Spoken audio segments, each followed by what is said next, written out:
Welcome back to Gil's Arena, presented by Underdog. Whoa!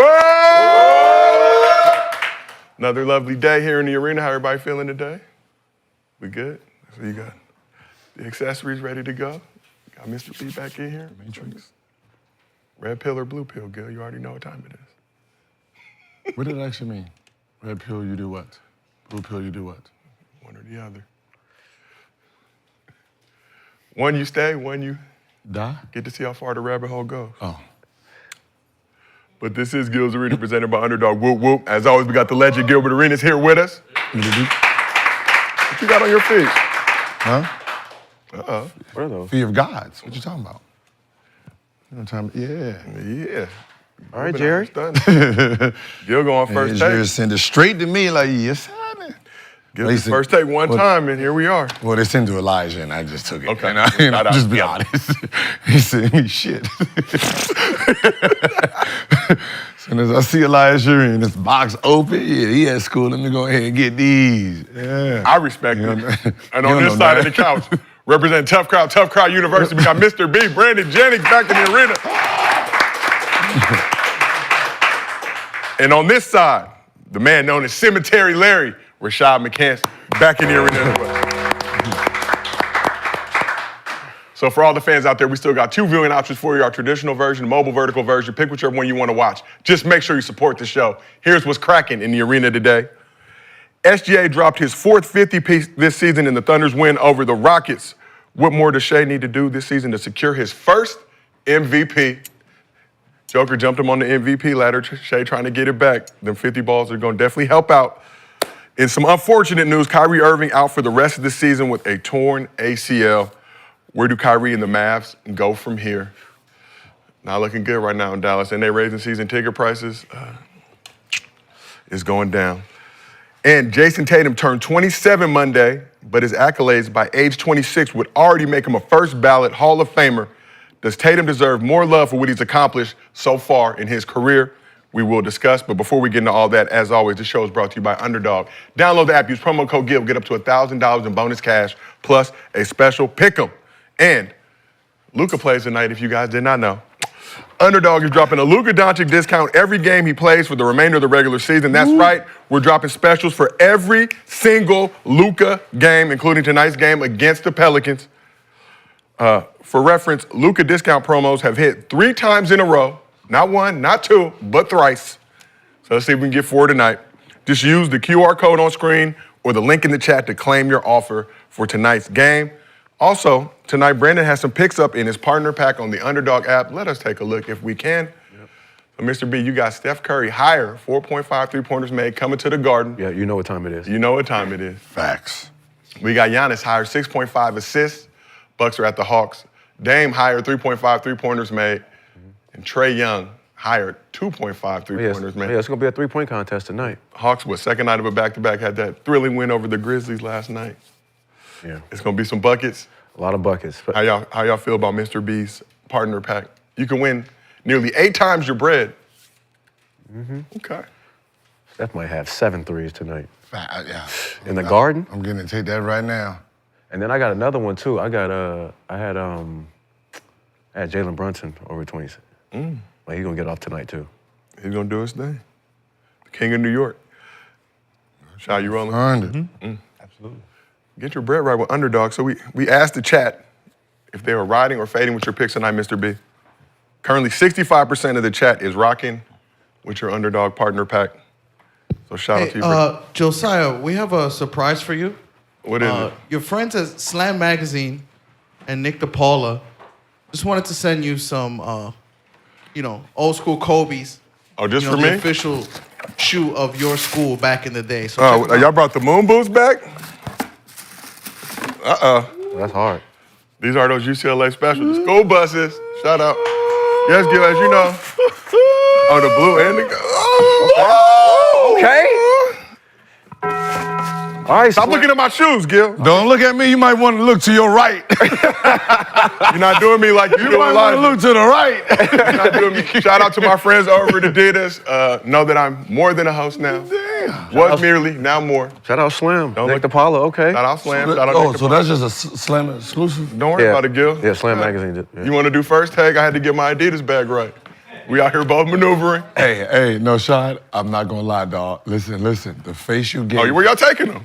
Listen, the face you Keep gave. them away from Gil. The face you gave just now is the same face Kobe gave. So, it was the mind game. So I had that shoe in the wizard color, right? So I had to make it just for the matchup. So when I wear it, he's just looking just moving side to side. I'm like, man, Larry, good luck. Good luck, L, because he's about to try to give you 1,000 points. He hot. Hey, well, shout out to Adidas, Nick DePaula, Slam, for blessing me and only me. With that in mind, y'all can do the show today. I'm just gonna sit here. Hey, I ain't Catch gonna me. lie, I'm already texting. Hey, Nightmare. Yeah, them hard. Sway. I didn't know that was coming, so I appreciate you guys. Shout out to the crew, keeping it a secret. But as always, we do Mostly Fans here on every episode of Gilbert. And if you drop a good question in the chat with your Underdog username, we use it on this program. $50 bonus to your Underdog account if you send us a video at mostlyfansgil@gmail.com. Yeah. $100 bonus to your Underdog account. Shai, what size you wear? You 14 I too? don't want to hear it. I You got- know, I don't want to hear that. Wear that size. I'm gonna take one yellow, one blue. We can hear wear, that we can do shit. like the kids do nowadays, where they so wear the you mismatch. cool now. Oh, you cool yeah, now. you know. You cool now. Done a few things. Doing movies and Wait, shit. you can't do that. Oh, no, you can. Yeah, you can. That's Oh, what I was, yeah. I'm gonna take one left, one right. You wouldn't accept my fake Jordans. You're gonna take the Kobe's, okay? I asked you numerous times for a pair of Air McCants on numerous occasions. God, what a nigga gotta do, man? What I gotta do? Shit. But if you can't watch the show with us live on YouTube, we got audio version on Apple, Spotify, wherever you get your podcast. We appreciate all the love for Gil's Arena. We're on a mission to get to 1 million, 1 billion subscribers. Gil's Arena channel's over 942,000 subscribers strong right now. We gained 1,000 overnight. On our way to 1 million, so to show all our love to all the fans for all the support, Underdog is giving away $1,000 in bonus cash for every 1,000 subscribers we gain between 900,000 and 1 million. We've already broken a lot of bread on this show, but some of y'all need to get y'all mind right. Hit that subscribe button. All you need to do is have an Underdog account and subscribe to the Gil's Arena YouTube channel to be eligible to win. So we only have one winner right now, so we're going to announce it at the end of the show. Hoping some of y'all get your mind right. Like I said, hit that subscribe button. We get over 943. That's 2,000 we're giving away on the show, all the way up to 1 million. But we appreciate y'all for all the support on this thing. But we're going to start this show with some unfortunate news with the injury that happened last night. So let's take a look. So Kyrie Irving suffered a torn ACL in the first quarter of the Mavs home game against the Kings. Injury occurred when Kyrie appeared to lose his balance after accidentally stepping on the foot of Jonas Valanciunas, which caused him to land awkwardly on his left leg. While Kyrie was clearly in significant pain, Anthony Davis helped him to the free throw line. So let's take one more look. It looked bad right when you watched it, especially from this angle. Knee to knee on the right leg, and then the left leg will plant. And the other leg, too. Ooh. The way it planted is the Oh, man. No one player. I'd be like, get the hell But out. just in case there was a chance that he could re-enter the game at a later point, Kyrie took and sunk both of his free throws. He ended up being the last 2 points that Kyrie scored this season. Even had tears coming down his face at one point while mouthing, "Thank you, God." Mavs fans gave Kyrie a standing ovation and some MVP chants as well. After making his free throws, Kyrie was subbed out of the game, helped off the court. This morning, it was confirmed that is indeed a torn ACL. So we'll talk about the Mavs injury issues overall in a second. But first, just, Mr. B, I know obviously you're very close with Kyrie. Every time he comes to town, you pull up to the games. Yeah, his boy Spice, yeah. Pull up to his crib, play on the grass court in Malibu, do all that stuff. But what's your reaction to Kyrie making his free throws after suffering a torn ACL? Man, it reminds me of when Kobe tore his Achilles, and he wanted to finish what he started. But I talked to his boy Spice. He said he's in good spirits. All you can do now is just get ready for the summer. Just repair yourself and just try to get back to who you were. unfortunately. You know, just a situation where, you know, a lot of bad things been happening in Dallas. So, but I just wish the best for him. Because I know he's going to come back and, you know. Yeah, a dude who loves the game as much as Kyrie does. Yeah. Obviously been an ambassador to the game. Does a lot of charitable stuff off the court as well. Yeah. Just unfortunate. Man, it's a sad day. Obviously, there's 1 year remaining on his contract, but that is a player option, so has potential to become a free agent this summer. But let's move it over to Side Cemetery, Larry. Just reaction to Kyrie suffering a torn ACL, out for the rest of the season with the Mavs. It was my team. It was my team. Locked and loaded. All our guys are down now. Literally just like turning the tide. Overnight. You can go right into rebuilding overnight. Trying to figure out what's going to happen next year, because you can't put Anthony Davis in that front seat without being with that team. He only played 1 game with that team, looking to try to take them for a playoff run with nobody that can really kind of steer that ship. It's tough. It's unfortunate because everything he had to overcome too, Kyrie. Like he, you know, got to the finals last year, was playing, you know, playing great. You know, they were trying to write him off. He, you know, got to Dallas. You know, he turned the tables, and then, you know, just unfortunate. Absolutely. So, Gil, what's your reaction to hearing this news that Kyrie out for the remainder of the season, torn ACL? I mean, it's sad, you know, when you go to the championship and, you know, you get back some of your name that was, you know, torn down in Brooklyn, and, you know, you're getting a fresh start, everything's moving forward.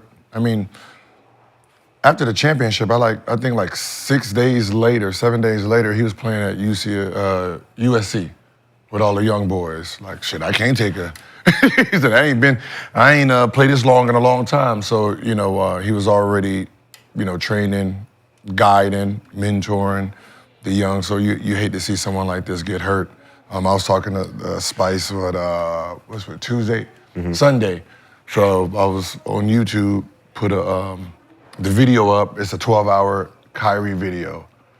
And I'm just sitting there. 3 hours later, I'm just sitting there, and I hit Spice like, yo, he's a master at what he does. Like he has a master class in movement, where he puts his feet, how he shifts players, his layup package. It's like, you know, he's mastered, you know, the elements that he needs to get his shot off, to get by people. So, you know, to see, you know, someone like that taking off the game when they're just getting into their mojo again this season, it's sad. So, speedy recovery. So with him getting hurt, and, you know, he's what he got? He can opt in. So we got a player option at the end of this season. Player option, so he can opt out if he wants to. Right. If you're Kyrie, what do you do? At this point in your, how old is Kyrie? I'll be 33 later this month. You opt in? Player option, $44 million this summer. 40. Rob. Because how long does he have into the next season? No, I think he can player option this summer. What is this, ACL? Torn ACL. Torn ACL. What is that, 9, 10 months? I think at a minimum. I mean, Potential to return, I think. I mean, in today's medical, who knows? Yeah. 5, 6. Could be quicker than that, but you got to imagine he'll be out till at least January, February next year. It's 50-50. Okay. Like, it is really 50-50 at this point, because if you opt out, right,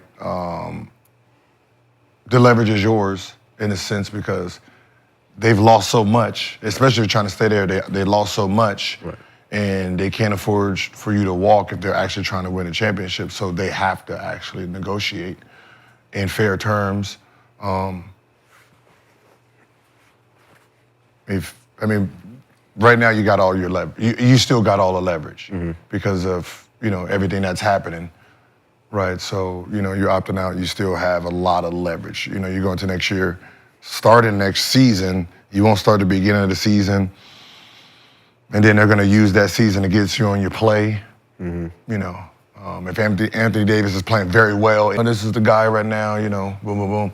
So it's the play probably is still opt out, and then, you know, what's up? Because if they don't, and you sit here and take your ass to the Lakers,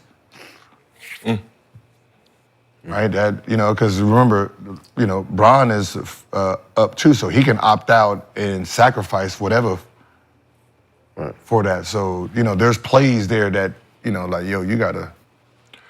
What you think, Shai? He'll stay home. Stay home? Kyrie eligible to sign a 5-year, $313 million extension this offseason. Not saying he's gonna get that, but that's what he's eligible for. Just think about the narrative. Everything he stands for, everything he's always stood for from the Brooklyn situation, right? Waiting to get into a situation that really welcomed him outside of that situation, right? In Brooklyn during the COVID situation, like, that put him in a state of mind where he knew he had to find a tribe, people who trusted him and his leadership. I think he found that. And I think just getting hurt don't propel him into free agency thinking he got to find another home and go through that process all over again, which is strenuous in itself.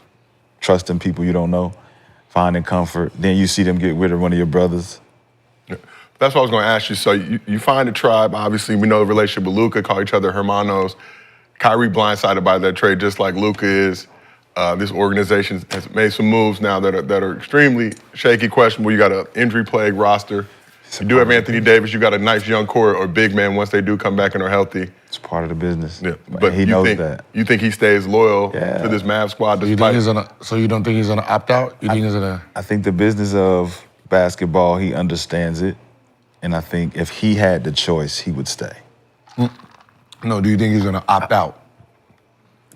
You think he opts into that final year? I think either way he opts out. I'm sure the Mavs, you know, at this point, Gil. So if he opts out, that means he loses the $44 million. Yeah, he loses the $44 But he can sign a new deal. He's eligible for a 5-year, $313 million deal if he opts out. So basically, you opt out right now, you have anywhere from, I'll say, 200 to 313. For the Mavs to re-sign them? Yeah. Literally anybody.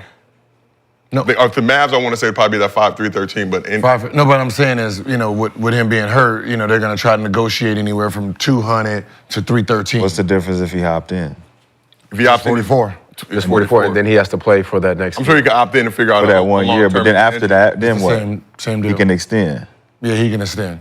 For the same amount, right? That y'all talking about? Sure, numbers be a little bit different just with the increased salary. Depends on increased salary, so so I'll opt out so I can get my. It's the reason I said opt out is you injured. I know, so I need to protect. That's why I'm gonna opt out so I can get my 3-4 years. If you get less, can't. As Dallas Mavericks at that moment in time, remember you lost one player, he's up, right? And he's saying, all right, what's up? You really don't have no wiggle room. They can say they're gonna rebuild. Yeah, I mean, see, then if you do that, everything you just said these last few months goes out of the window. About Kyrie Irving? No. About trying to win a championship. You weren't trying to win a championship. Everybody just got hurt. But I'm just saying, you got rid of your main guy to win a championship, and then the other guy is up, and you're gonna say we're gonna rebuild. There's no coming back from the franchise. Or you're saying we don't have a choice, but that's the only other choice. Yeah, you let him go, and you rebuild it. Then you got to let Anthony Davis go. So it's. Think about none of that stuff was in the play. And then you got Anthony Davis being your only option to get rid of the thing you didn't want. We didn't ask for this, really. No, we didn't. We got this, right? We didn't know what we was gonna do with Kai, really. So if you're them, you're thinking ahead with Luka. You ain't thinking ahead with Kai and Anthony Davis now. So that's why I say if the option is rebuild. But the thing is, they weren't thinking ahead with Luka, obviously, because they were but they were hesitant to want to sign him to that long-term extension. That they thinking ahead, like, oh, hey, hookah, beer, all this other shit. You know what I'm saying? We looking ahead, like, all right, down the line, what are we gonna do? Are we gonna rebuild, or are we gonna keep these core pieces? Yeah. They blew up the main piece, like trading Dirk Nowitzki. And Anthony Davis is up, right? AD, I believe, is under contract. And ticket prices is going up. He's got a player option 2028. A lot going on over there. Summer 2028. So he's under contract for the next 2 full seasons. They went too early. Ticket prices ain't gonna be worth nothing now. We're going to talk about that same, but you got Clay basically under contract through, you got a player option 2026. AD got one 2027. Yeah, I mean the PJ Washington, Gafford up after next season as well. So business-wise, so that means if you wait till next year, you, Gafford, and PJ Tucker, PJ Washington fighting all for the same money, right? So you might as well come right now. There's nobody. And then, I mean, just let's be honest. They can't afford to lose them because your championship thought process is gone. All that raising ticket prices, brother, you got to come all the way down. You got to sell it. Yeah, you got to sell it like you the Blazers, because you're not going to be able to raise ticket prices just on Anthony Davis's name, right? So you opt out, and then what's up? Oh, hey, Bron over there trying to, Bron gonna throw the Bron ain't signed yet. He got free money over here. Okay, that scares the shit out of me. So tell me this. So what would be the thing to do for you to stay in playoff contention if you're Kyrie, instead of chasing the money? What is this? So I'm gonna miss. So what? 10 months. Let's just say it's a real 10 months. You put And it's me all going to take longer. I mean, he's going to come back next year. So you're pushing me all the way basically to next All-Star break. Yeah. And let's just say me and you are having a conversation. Me and AD, you and AD. Mm-hmm. We're having a conversation like, let's give it that time for us both to be 100% healthy and come back at the same time. But in reality, this year's chop gone. Next year's gone. Not necessarily next year, but this year for sure. No, next year's gone. You have your best player not coming back until February. Right. The earliest. That means it's going to take him time to get in motion. But you got off-season moves you can still make. You can acquire pieces in the offseason before Kyrie get back. You got to figure that out too. You still got pieces you can move. You still got pieces. What I'm saying is, if you're Kyrie and you trying to say playoff contention, and what can I do on some Brunson type shit to help us stay in that while I'm recovering? Nah, it's Instead of us going into, well, we don't know if Kyrie gonna be Kyrie when he get back. Do we go into rebuild mode? What do we do with AD? We didn't ask for this asset. Do we move him? Or do we give them an opportunity and a chance to actually fight for it? Do we give them an opportunity? But do you have enough? As a player, I don't have. I already seen who you was. Not together. No. I already seen who you was as an organization. That's what I'm saying. You're saying as a player, you seen how the organization acts. I seen how you do. Yes, I already seen you do. If the Mavs didn't want to give Luka that bread, how? No, just period. But is it about explaining why to the players? No. For clarity? No. But if you're Kyrie, you've seen Luka spend his whole career there, everything he's done for that franchise. Right. What you think they're gonna do to him? You bought a $15 Well, million Kyrie house. is not living the same lifestyle. But what I'm saying is, we don't know what his lifestyle is. That's just an excuse. That's what they're saying. Right? I mean, hookah and beer, that's the easiest thing in the NBA. We know that. We're not saying that's the right thing but to I'm say. just saying, but so to they using that. use that is, I look past that. So if you're him, you're really not trustworthy. But I can tell you this though. Why are you not though? We welcomed you here. No. The last nigga welcomed me here. Y'all didn't. Oh, you talking about Cuban? Cuban welcomed me here. Who sold? Obviously, he doesn't control basketball decisions anymore. It's something deeper. No, just look at it as just the math side. You're missing this year. We have no hope. Next year, with just Anthony Davis, you're coming back in February. We already know what that looks like when you come back. You're not gonna be this Kyrie until the following season, but you're gonna be up next summer. So you're gonna play 2 months of basketball, and then I'm gonna come to you and like, yeah, this 16-4-2, yeah, we're taking about what, 150 for 4. Like, I really get to negotiate with you now because you didn't really have that year you wanted. So I guess my question for you, Gil, Kyrie opts out. Do you think he'll be able to get that $200+ million range just from what we've seen the previous seasons before he came to Dallas? Well, I mean, from there that's where your agent comes in at, because now he has to look at who has money. Like there's all strategy, right? You got to look at what the play is around the league. Start putting fillers out there. Who's opting out? Like this is this is about 4 or 5 years from now. So you got to really secure your bag. You got to do. This is when you have to be active on the phone. Okay, as so a at player. this point, you're Kyrie, you're hurt. You're sitting at home, you're recovering. You're saying I don't trust them. Right? That's one. I don't know this new teammate enough to be able to say I'm going to commit because of him. What about my other guys? Do I chase a ring or do I build a fort? Who, Dallas? Kyrie. Do I chase a ring? Do I build a fort? At 33, Legacy talk. at 33, We're right at legacy money. talk too. No, I mean, 33, you're really trying to secure it. I mean, I'm trying to secure it. It's just it's really more of bluffing than anything. Which bluff? I'm opting out. Oh, that bluff. I'm opting out. I'm opting out. That's why I was thinking. I'm thinking, is that a smart bluff Yeah. for him in this angle? You coming back from injury, Listen, if Kyrie Irving and you're goes to the going Lakers- into injury, But right now thinking that If Kyrie, no, what I'm saying is, are you willing as Dallas Mavericks, with everything that's been happening, are you willing to take that chance of me actually, something weird happening, and I actually leave? Can you sit there with that next year, this season, trying to explain what the fuck happened? yeah, if the goal is to, if the I goal is to rebuild, I don't think Dallas recovers for a minute. Just media-wise and fan they base-wise. just did it. They just did the biggest one ever. yeah. They ain't recover. Oh yeah, they still playing. No, I mean, yeah, they gotta play. They can't end the season. Hey, boy, the fans still showing up. I don't think they recover at all. I think it's a Fans wrap. still showing up. I think Dallas is a wrap though. If he leaves, you just lost the two people in a freak accident way. The two people that took you to the championship.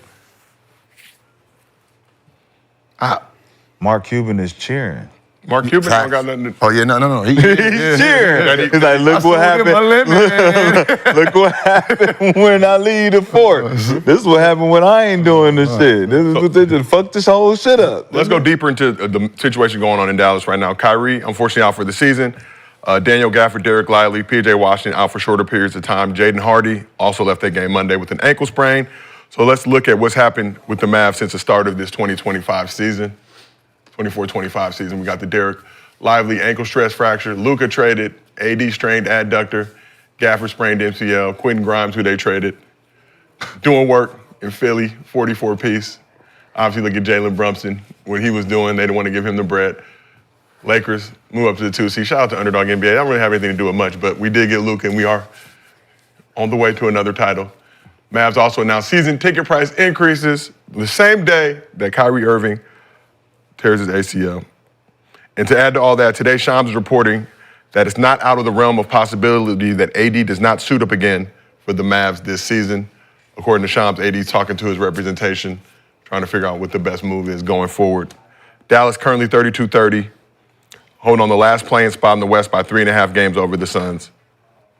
You think the Mavs are still a playing team despite all these injuries? Sean's reported that when? What time? He reported that today on Pat McAfee's show. Oh yeah, I could have told you that. When did he get hurt? AD got hurt his first game with the Mavs. He hurt his coochie first game. No. Yeah, it was. No, He hurt his.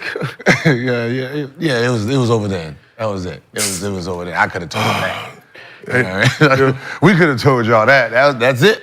That's the end of it. Let it go. Because the things he got to do just to get to the 8th seed, yeah, he wasn't coming back, player. Yo, I don't think Dallas ever recovers, man.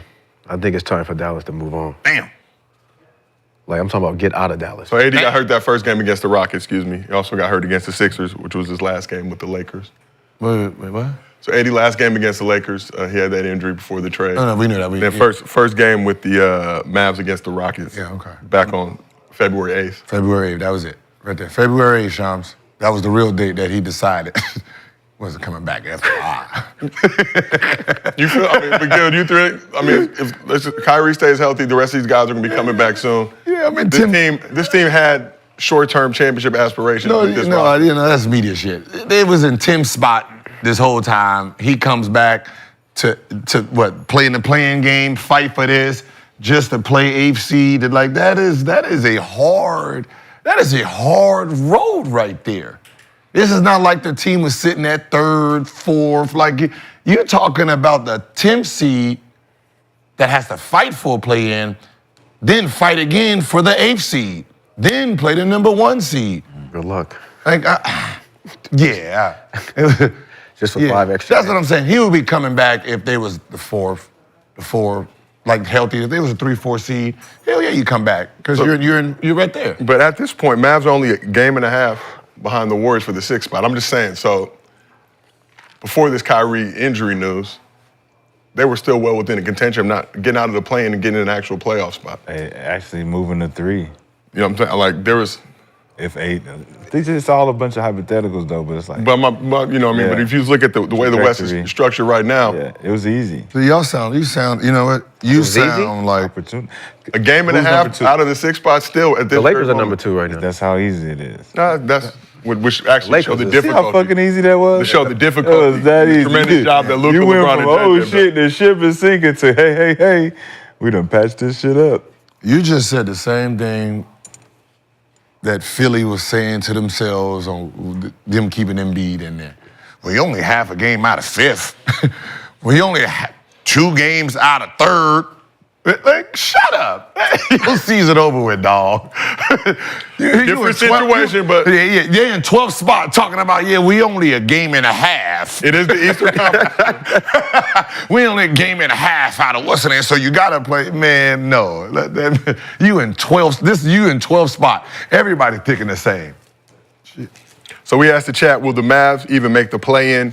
88% of the chat says no. So let's talk about the decision the Mavs made Monday before Kyrie's injury. Mavs announced Monday they will be raising season ticket prices for next season. Costs will go up an average of 8.6%, with the team saying the increased prices are due to ongoing investments in the team and fan engagement. It's time to. Sorry. I think they go- 9 months I think after an they go- NBA Finals appearance, Mavs are now dealing with a rash of makes injuries after trading Luka in a surprise move. Watch.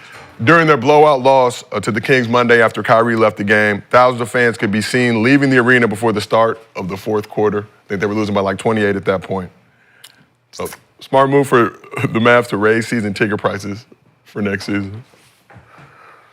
I mean, obviously it sounds dumb right now, right? Because they did it before the game. You know what? How much money do they have? Who, the Mavs? Yeah. I'm sure a Do lot. they have no. I'm saying More than me. No, I mean, how much free agency money do they actually have? Cap space. What So kind of cap space do they they have? have, if Kyrie opts in, they have $193 million committed for next season if Kyrie opts in. So they also have their draft pick 25, 26, but it gets a little shaky after that. How much cap space? I believe they would be. I didn't ask you I don't know what the cap how is much going to be. money they spending, I didn't- how much money do they have left over after they spend it. I imagine not a lot. Again, it depends on if Kyrie opts in or not. Kyrie opts in, they do not have much flexibility in free agency to get moves made. Because raising your price with no extra, it's not like you went on a 9-game winning streak or no shit like that. Right. You just traded the face of the franchise. It's like, do you have somebody coming in this summer that we don't know?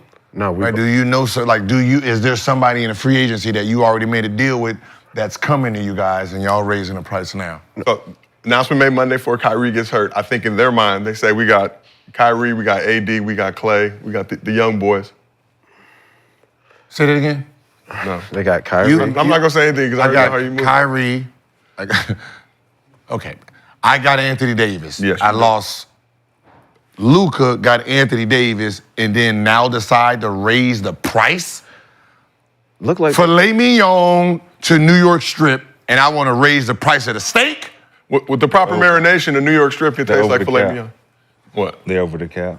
Yeah, no, I'm saying that 193 if Kyrie opts in. If he dips or he opts out of that deal, they got a little wiggle room, but not a ton. Boy, look this like is- they trying to trade. Look Boy, like this they is trying ho- to change the area code, man. Boy, this is, yeah, it does, because this is hotel water. Because they not gonna look like they about to This move them hotel boys. water, this Fiji costs I just $14. said They about to move them boys. They about to change the area code. Man, I just told y'all that. They about to lit. Now This that- summer is going to be a big summer. They about to move them boys. Ticket prices going up with I don't nobody think they- there. wait, Hey, I don't Giannis. think they can move him. Nah. I think No. owners have to Don't agree. do I that. think a certain percentage of some owners money? have to agree on a relocation. You want some money?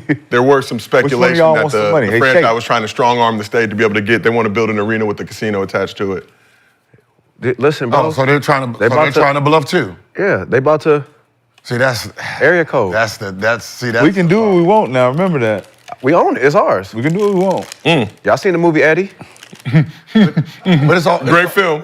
What's so funny is, at the end of the day, if they're in the business of casino, they do not give a fuck about the basketball part. No, it's money. Right? They So- profit. So what happens move it. is, what ends up happening is, they could be just sabotaging the actual team. Yes. Just to say, yo, we need to get out of this place. Let's move to Vegas. Yes. So they can freak out in the city because the team will be leaving. And they'll be like, okay, you can build a casino. Yep. Boom. You can have what you want. Yes. Yep. I'm telling you. Had a casino. Kyrie, you can leave. Motherfucker, what's your name? With the brow, you can leave. I don't give a fuck about none of that. Right. Because my money is made here. This is a tax write-off now. If I'm an owner, I want to know how this team's gonna make me money. Yep. And if this team, if I'm looking at, all right, I don't think Luka gonna make me no money. If I gotta pay him all this money, We can't afford nah, I'm not doing that. Okay, he's not gonna give me my money back either, or him. I need this casino. This That's how casino we gonna give my money back. Because that's how we can afford them, though. Man, we can afford them now. But That's it's how I'm not just spending my money. You know, billionaires don't like spending their own money. We're not spending our money. Yeah. Where the money at we gonna spend to pay them? We're not doing it. What's the owner name? She a girl. She's a lady, right? It's Adelson. a family. Yeah, so they own the Sands. Cutthroat. Used to have a nice hotel in Cutthroat. Vegas back in the Cutthroat. day. They know that's how that's I believe Vegas. that. I believe Vegas that. They're business. sabotaging the Yeah. team because they want to move the team. I mean, when it's this, I mean, for the most part, you know, I don't know now today, but for the most part, these NBA, NFL teams aren't there. That's not how they made their money. There's only a few owners that made their money Yeah. from this team, right? Everybody else is just, these are the write-offs. Like Ballmer, he didn't make his money from the Clippers. Yes, Ballmer calling the rest of the owners in the hobby. league broke, Broke boys. broke and girls. boys. Like he didn't Broke make boys his and money girls. from the, like he's like, yeah, I can buy at least 4 or 5 of y'all. What's happening? Y'all need some loans? I can loan y'all some money. You need to, hey, you need to you need a new gym? And go ahead, pay back 10% interest. I think Ballmer has more money than all the other owners combined. It might be tripping with that number, but Jeez. It's a hobby. The Clippers hey, a hobby. Hey, Blazers, what's happening over there? Hey, I seen your arena looks kind of ashy in this motherfucker. And let me go ahead and give you a little $1 billion. Go ahead and cocoa remodel. butter. Gonna give me back 25% on that. What's happening? I'm bored. Huh? I'm bored, money. But that's what I'm saying. So Disrespectful. they don't have to be in the business of basketball. So we really have to see what they are actually about.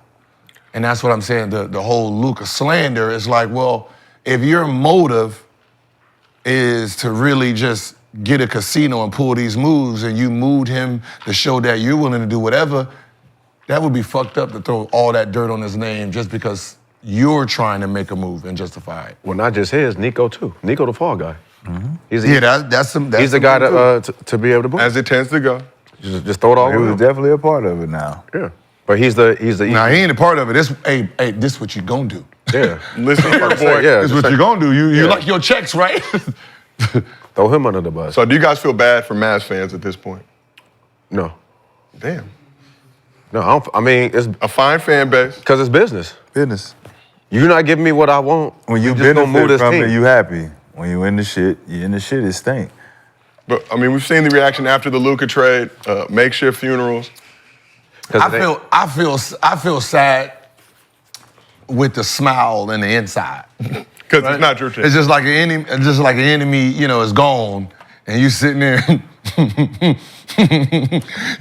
That's what I'm doing. Cause I feel sad, but we got Luka, so I'm not that sad. So going to one of your biggest haters' funerals just to make sure. you that know, that's it's not just situation. oh man. I mean, to see that franchise. Over there crying. I mean, to see that franchise crumble though. for all Like, these I mean, years. but you got Mark That's a lot Cuban of for the history. longest time, one of the best owners in the league. Yeah. Obviously, he sells majority stake.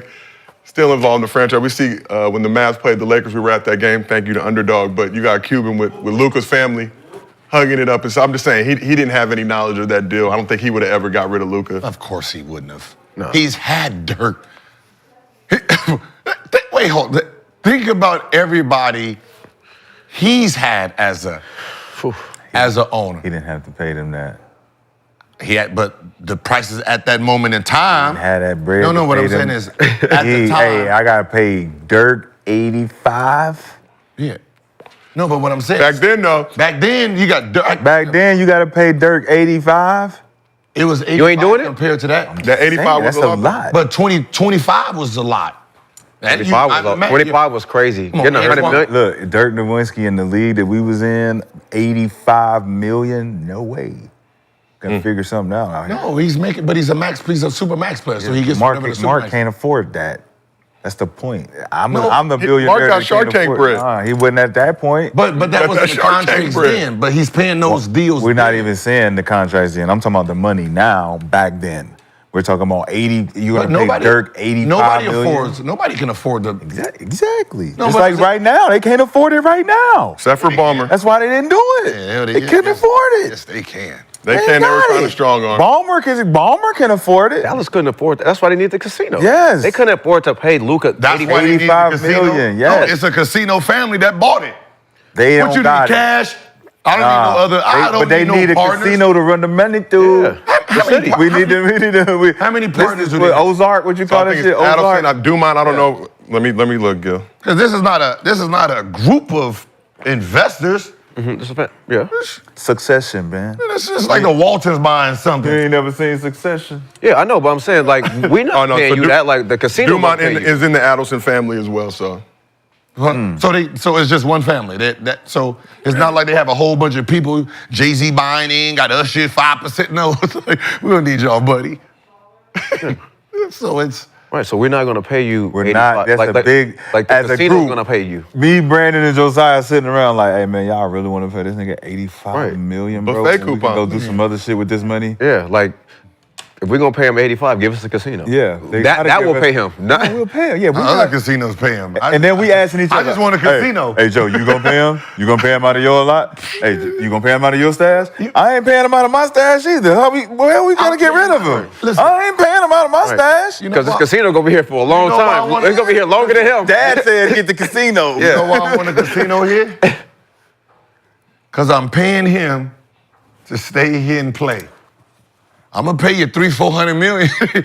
Hopefully you have a bad habit and you spend it all back in the casino.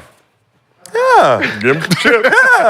Shit, I'm gonna get my money back. You're not going nowhere. You ain't going nowhere. No. This is home. And debt for life on the What the hell books. you going to Vegas for, right here, son? We're trying to pump get that- our we're gonna money pump that back. air out. We want our money. We want Keep our- you here all Oh, day. You shit, can smoke all the hookah you Kyrie, want. hey, Kyrie, get Luka in the building. Tell him we got a hookah lounge. With beer. Casino. Got beer. Hookah lounge. In the A casino. hookah Luka lounge. I like that. Machine. Ching, ching, ching, ching, ching. A hookah Luka lounge. That's all right. Oh, y'all. All right. All right, well, let's Puff, keep this puff, thing pass. You know how horrible that is? I just thought about it.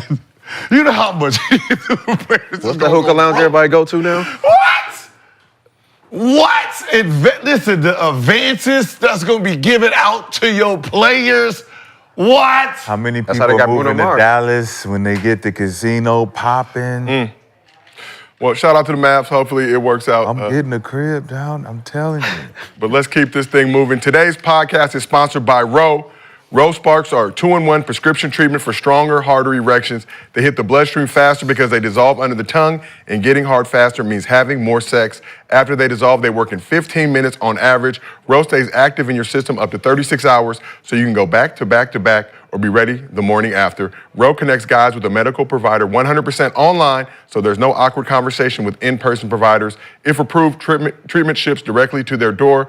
If prescribed, new sexual health patients get $15 off Sparks on a recurring plan. Connect with a provider at ro.co/Gil to find out if prescription Roe Sparks are right for you. That's ro.co/Gil for $15 off your first order. All right, Gil, we're going to talk about something you posted on your IG recently. So over the weekend, you posted a reel from content creator John Boy about a heated discussion between an official and Nuggets head coach Michael Malone from last season. Let's take a look at it.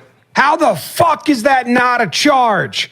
That's a fucking charge. That's a fucking charge. Mark, that's a charge.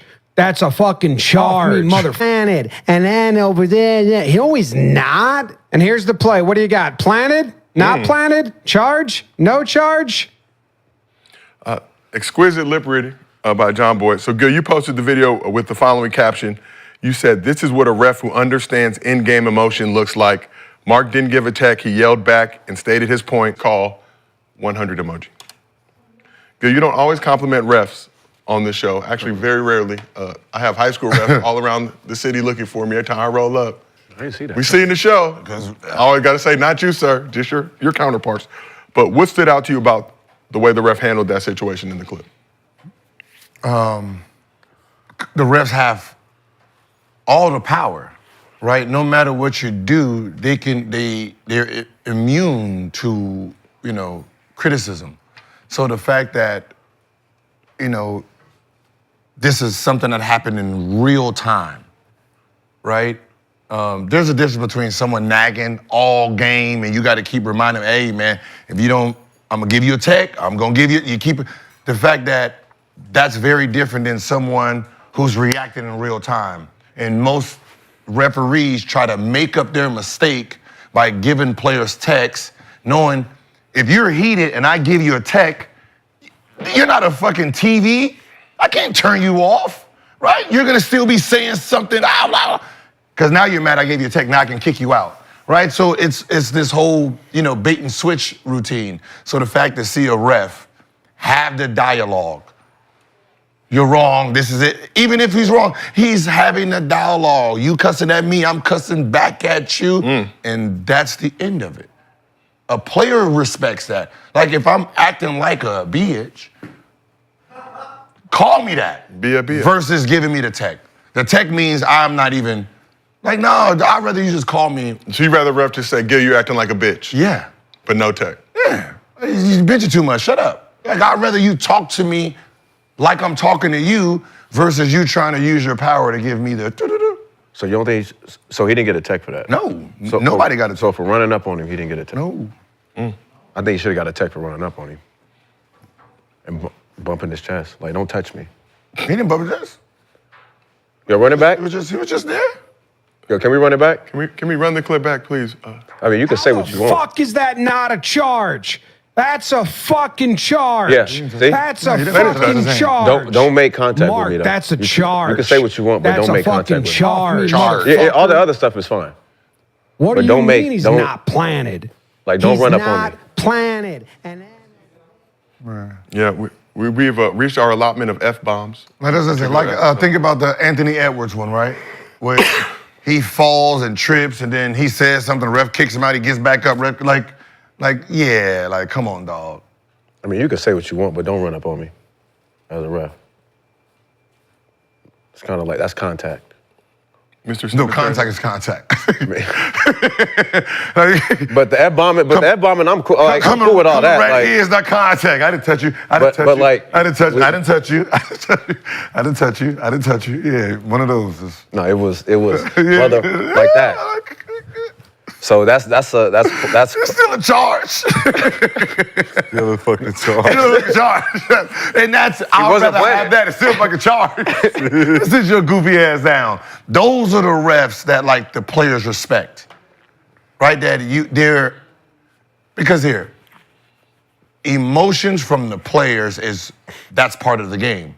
Making shots, missing shots, being subbed in, being subbed out, this guy's busting your ass. Your emotions is up and down throughout a game, right? The referee is even keel. Your job is to just manage the floor, make the right call. Like that's all you're supposed to be doing. You don't have emotions invested. If you want to cuss at me and just like, man, I hope that's why he's busting your ass. That's you, like it that you. You know what I mean? Like, you don't get mad at me because he's busting your ass. Shit, you over here fouling extra hard because he got 46. Cemetery Larry, I see you tapping your helmet, nodding your head. What Tony brothers say? He the judge, the jury, and the execution. Right? Also known as Tony Others. Others. By some fan bases. I mean, it's a certain amount of holding back you can do. I think we all like, and I mean, he not bad.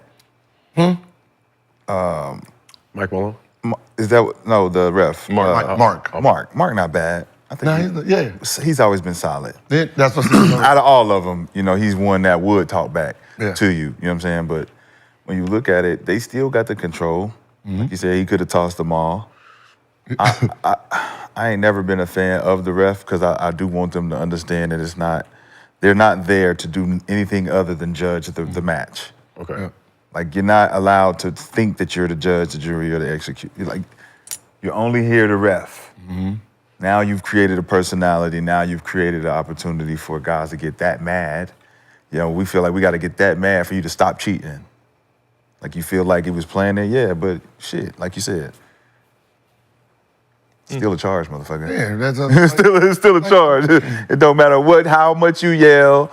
And I like you said, I like refs like that because if I can express myself up to the point where you look at me and I have to calm down because I've done enough, and you're like, all right now. All right, yeah, see? All right, now I heard you to the point that he turned and was like, are you done now? All right, now I'm done. Okay, but goddamn it, that's a bad call. Shit. All right, now we're done. And that's what referees, it's usually the newer ones. That's what I say, who are these new refs? It's usually a newer ref who's quick with the whistle because it's overpowering. Yeah, they're afraid of that confrontation. Yeah, it's just they feel they gotta. What the hell you signing up? We're intimidating though. Why are you signing up for this game? This game then? Imagine you a ticket meter. You just got your first day to ticket parking meter. Motherfucker, you out there just looking for check. Yeah. 3, 2, 1. Like you. Hey, I got 500 today. They're like, wait a minute, what you out there doing? Right? It's that NBA, but like I've seen refs that never I'm not, bro. Listen, you 0 for 12. Don't put all that energy on me, and I'm not kicking you out. I want to see how far you go before you make one. All right, I got $50. You're gonna go 0 for 20, like dead ass. And I'm like, we may or may not have been. I never bothered the refs. No, you just said I just. Well, on the other, like I never bothered the refs. I just played. But when they bad, they bad. And that's how you can react when they get in. Because you think about it, you play it back and you see the play. It was a charge. Yeah, clearly. Clear. So you got to look at time and score at that point. How the refs have been reffing the whole game. Is this been common now? At a point, I'm a boiling point at this point. Now I'm like, man, fuck this. Well, let's you know what I'm saying? Let's shift it over to something that happened recently. That was a positive, more or less positive combo by refs. Let's shift it over to a not so positive one. Cavs guard Ty Jerome fined $25,000 for public criticism of officials after he names official Natalie Sago by name following Sunday's overtime win against the Trailblazers. Here's what he said to earn that fine. Tough was it to just get in a flow on both ends of the floor? Yeah, I thought the refs were really bad tonight, especially Natalie. She was really bad. So when stuff like that happens, they kind of lose control of the game, and you just got to keep your head. I thought that first half was ridiculous. Third quarter was horrendous. And, just got to keep your head and keep playing. So Jerome was...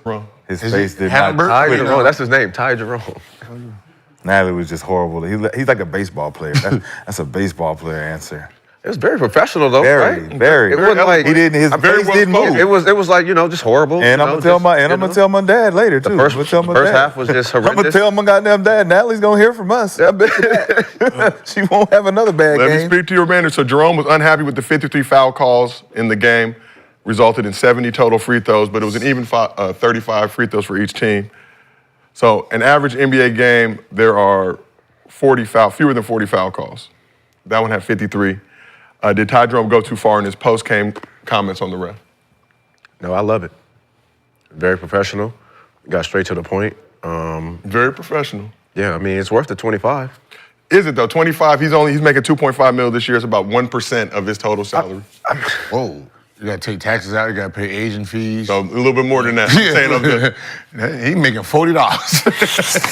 That's a WNBA contract.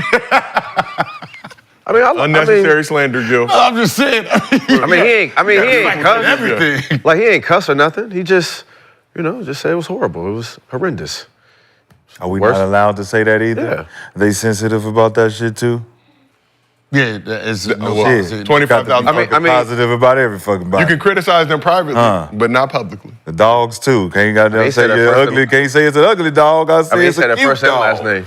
He said it first and last. It's a cute baby. Speaking of that, he should get half his money back. Half of his money. Yeah, he knew her name. So that's what I'm saying. It was respectful. It was respectful and professional. With a name tied Jerome. Jerome in the house. No, but we all know. If you watching the game, you're like, yeah, Natalie, you're stinking it up. Just like Tony, just like Scott. Any of them. It's like, yo, y'all is trash. Y'all own one tonight. What are we doing? Well, depending on how a series is going, Scott Foster can either be a friend or a foe. Yeah, Violet was terrible too. Shit, Natalie, I like Violet. I like Violet. Violet from the hood. I like Scott Foster too. Shit, man. Hell yeah. I didn't have problems with the ones that was especially now that I know he didn't like CP. Hell yeah. The ones that was supposed to be mean, I didn't have problem with them. I didn't have no problems with them. Well, George, I mean, Natalie's like it's one of the only few women in there. She's trying to place her dominance. You gonna respect my gangster? He retired. The one who attacked up. So as long as you're respectful while packing up a referee, Mr. B, you feel like? Yeah, he said her Very name. respectful. It wasn't like, hey, that white girl or that girl out there that was refereeing. He didn't cross no line. Like, bro, he could have went crazy. Well, it was horrendous. Yeah, like, I don't even know why they got females refereeing. Like, it's a man's game. They could have went with the name crazy. Jerome, you would have figured. Man. You would have thought he was black. When he said the name, I'm like, what ghetto mother that he came from Flint. You ain't see how he look. He might be. He might be from Flint. That's what I'm saying. He came with a name like that. That's like Leroy Jenkins. Leroy Jenkins. Roscoe Jenkins. Like I thought Paulo and them made a mistake when they put the white boy up. They're like, who the fuck is that? Like, what's the name? As usual, the conversation goes to another area. But let's shift over to the MVP race. Heating up, Shai Gilgeous-Alexander's push for the MVP continued last night as he dropped 51 on the Rockets. Let's see some of the highlights. Shout out SGA, doing his thing this season. 18 for 30 from the field, including 5 for 9 from three-point range. He also made all 10 of his free throws. So this was SGA's fourth 50-point game of the season. No other player in the league has more than one such game. So before the season, SGA had never dropped 50 before, but now he's done so 4 times in the past 19 games. Basically a 6-week period of all his 50 pieces. So according to ESPN research, 19 games is the shortest span it's ever taken anyone to post their first 4 50 balls in NBA history. Previous record was 44 games by Dominique Wilkins. Let's watch SGA cook. Midi ain't dead, ladies and gentlemen. Oh. Shout out to these Thunder. You see it. Oh.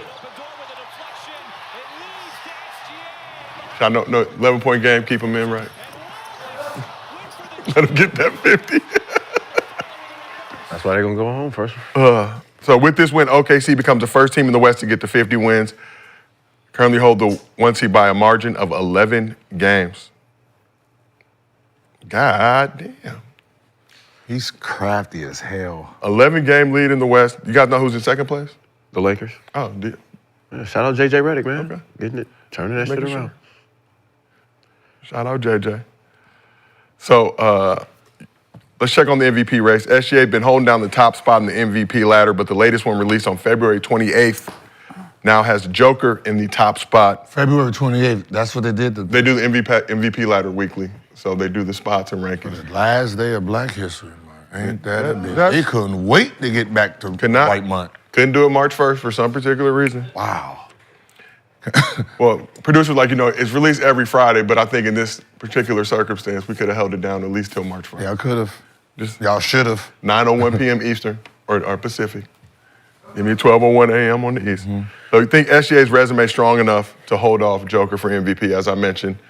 In addition to his stats, Thunder have an 11-game lead in Adam Silver's Western Conference right now. Yeah.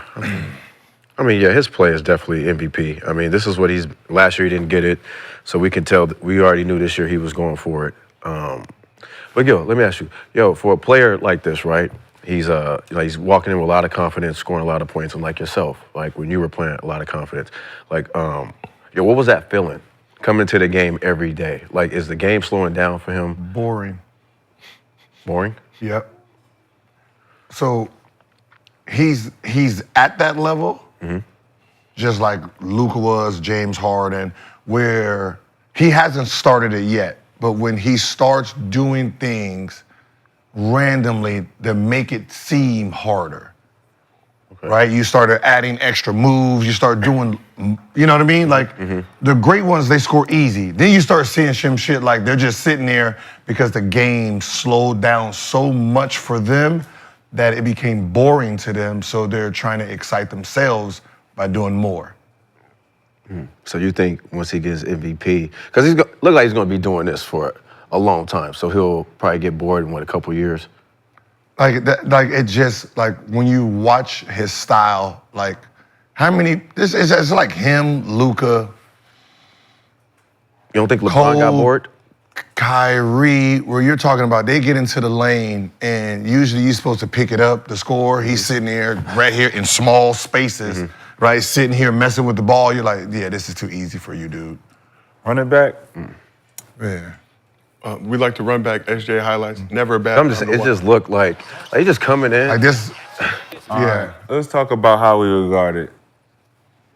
That's what I like to talk about. How you stop it? Stop. Like this move right here, watch this. This is great footwork. That's. Stop it. All right, Jeff Green. All right. I don't know who that bottom guy is. That's a shooter. I don't know who this wing guy is. That's Drew Holiday, bro. This is semi-transition, right? 2-on-1. Play it. Play it. Lay up. No big. Jeff Green is the center out there. I mean, look who's guarding him. Jeff Green is the center. Big boy. What you doing? How we guarding this? What are we doing? How we guarding this? We playing back. They not even, like, he not running no offense. He not doing nothing. Back, no, go back. Look who guarding him. Go back. Back and to the left. Stop it right. Keep going. Keep going. Right here. All right, you guys know defense. Get back. Right. Big man, get back some. He denies that Hey, corner. can you put it on a big screen? Can you blow it up? And you see how this guy, letting the guy catch the ball, SGA, backdoor. This is automatic, but the weak side, two guys on the bottom, they got to already be there. 2-9. Play it. 2-9, 2-9, 2-9. Man. I believe that's Reed Shepard right there. Man, what are we doing? Double that.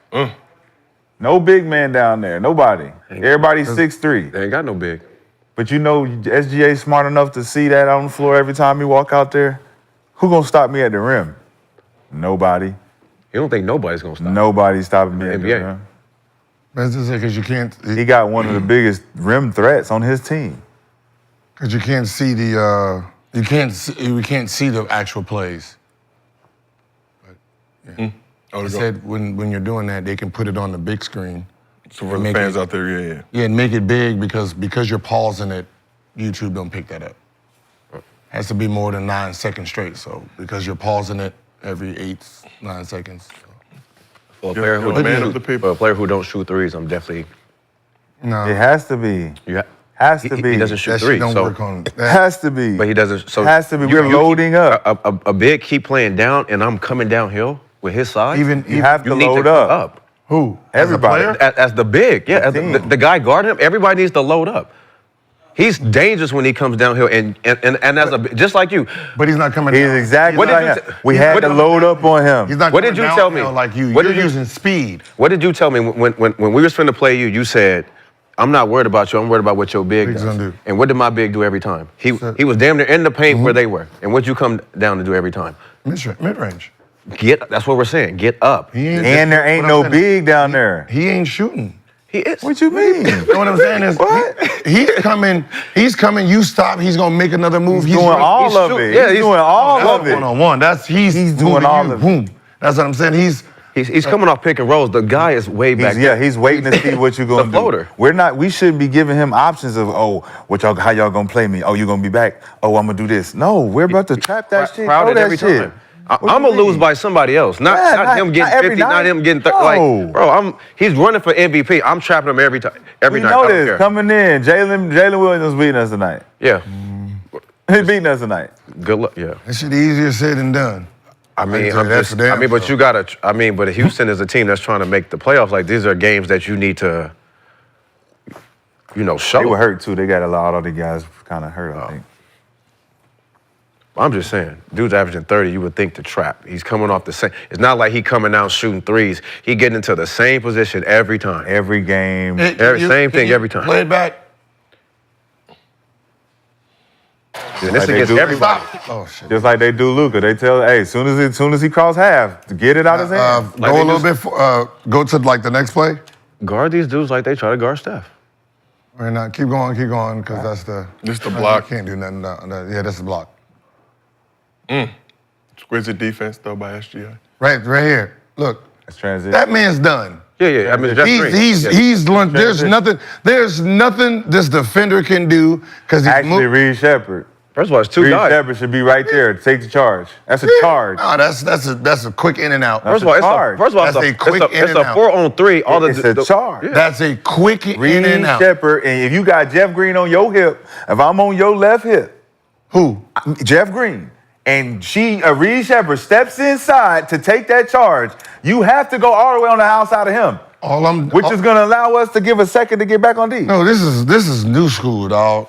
There's nothing Reed Shepard can do because the movement he has to do to get in, what's the name? I done Euroed past that bullshit. At the free throw line? I'm coming here, and when he comes, I'm Euroing. You can't. You got Jeff Green on your left side. I'm not worrying about Jeff Green. He's lunch But speed. you can't Euro, and he's right there. I can Euro. That's contact. No, bro. Look, you're on my left. But you got Reed at the free throw line at the nail. Reed is coming to the nail. Right? You're Jeff Green. I'm Reed. No, that's Reed. This is Reed right here. Reed ain't there yet. No, exactly. Okay, so you're saying when he gets there. I'm coming here, I'm just going to Euro out of it. But look where you are. You're at the circle. You're at the top key. No, I'm talking about period. He's on my hip. I'm right here. Right, he's on my hip. I'm running. When he comes, I'm jabbing him. If he bumps me, foul. No. So I'm going to jump into him. Reed is going to, you're going to have to now, after he bumps you, maybe he fouls you. Yeah, that's a foul. Mm-hmm. But you're going to run into Reed. I already got He's going to go here. I already got the foul. No, they're going to give it to Reed because you're out of control. He already fouled me. This man already fouled me. He's leading you I know what you're saying. I'm leading. Because look, I'm doing this. He's riding you into this. You see what I did? Bro, but look, if I'm Reed, everybody's moving, but I didn't go that way. You haven't closed me off yet. He's still riding you into me. What I'm saying, listen. So he's saying like as an offensive player, Jeff Green is already beat though. But Jeff Green, but Jeff Green is beat though. As an offensive player, what you guys are used to is using this. Today, I teach to use your foot. Okay. So what happens instead of doing this to push off, I jump here. Okay. So now you're He's gonna have to foul you. You're pushing me off. But that foul is gonna come after I've already set my feet. You are nobody in this. You're moving. Listen. You're in full speed. Down, right? Mm-hmm. And you used to stand in front of Shaq. They used to just stand there. Yes. Yeah. He's gonna run into you, fall. Yes. This is the same thing. No, you're not. You're moving. You're moving this way. I'm coming into the nail. But what I'm saying is, look at his speed. How far he has to run. Look, he's not guarding anybody. Yeah, right. So he put the big screen on. Yeah. He's literally there. Smart. Put the big screen on. The game. Because the other guy's already guarded. Yeah, so that's why I'm saying Reed is the only dude that can take that charge. But I'm saying, but he's not there. So that means he has to get there. Bro, look at where they are. Look at where he is. Look at where he is. He's there, bro. It's going to be very hard, but SGA is very skilled. I'm coming this way, right? And you're coming from here. Mm-hmm. Right here. Like you're coming from here. Come, I can sit here and do this. Yes, you could, but you're not doing that. That's his move. That's an easy move. You're moving too fast. Bro, no, you're moving too fast. No. That's why he's going to take the charge. It's the easiest move to teach. Damn it. I mean, SGA is but you see how easy. I get it. He's very. But look, right here. See, look. Reed went backwards. But look, he didn't even. Reed went backwards. Look. Go back. He didn't even. He stopped all of his momentum. Look, Reed doesn't know what to do here. He's a rookie. So the rookie backpedals all the way into the lane. He's late. Taking the charge. He stops. He's late. Look, he stops. I know. But who ends up stopping him? Reed. That's the same guy we're supposed to stop him at the free throw line. I don't know where's Jeff Green going. You're not gonna get him at That's the what free I'm throw saying. line. Instead of stopping him, he ended up stopping him anyway. He ended up being the guy who was supposed to stop him. Yeah. He just did it late. He was way late. He's not like. Yeah, I know what you're saying. Like, he's backing up. He needs to be right here. He needs to be right there to stop the ball early. Right here. So stop the ball early. First of all, they got the trap. So now he has to pass it. What I'm saying is, there's nobody to pass it. It's unrealistic. 3-on-3. It was a 4-on-3. Remember, yeah, he's all the way there. This guy's moving. He can't make a straight line. He got to do exactly where he did. Try to cut him off at the angle. I can go slow. Just like how Jeff Green just baited him into stopping what I'm saying is, you steps stop later. him at the free throw line. He couldn't have got there in fast enough. Because he took steps backwards. No, he has to go this way. That's what I'm saying. Right? He didn't go that way. Think about it. He said his angle. He didn't take the right angle. Think about what he did.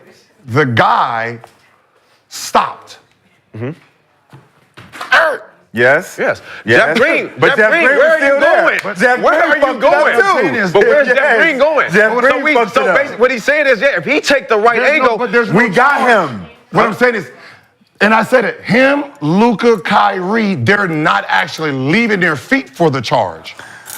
But we can force him to slow down because he looks like a charge. But I said, look, he actually did do that. He stopped him, but he stopped. Right. You pushed up. Look how deep he was. I know. In the lane. And where's Jeff Green going? It's only because of Jeff. If Jeff Green stay right there, the whole play is blown up. It's a 4-on-3. He has nobody to pass over there and nobody. Bring it out. He got to dribble it out. He got to dribble it out. All that. What you mean? We could just trap you. Yes. It's a 4-on-3. I don't know where Jeff Green was going. He tripping.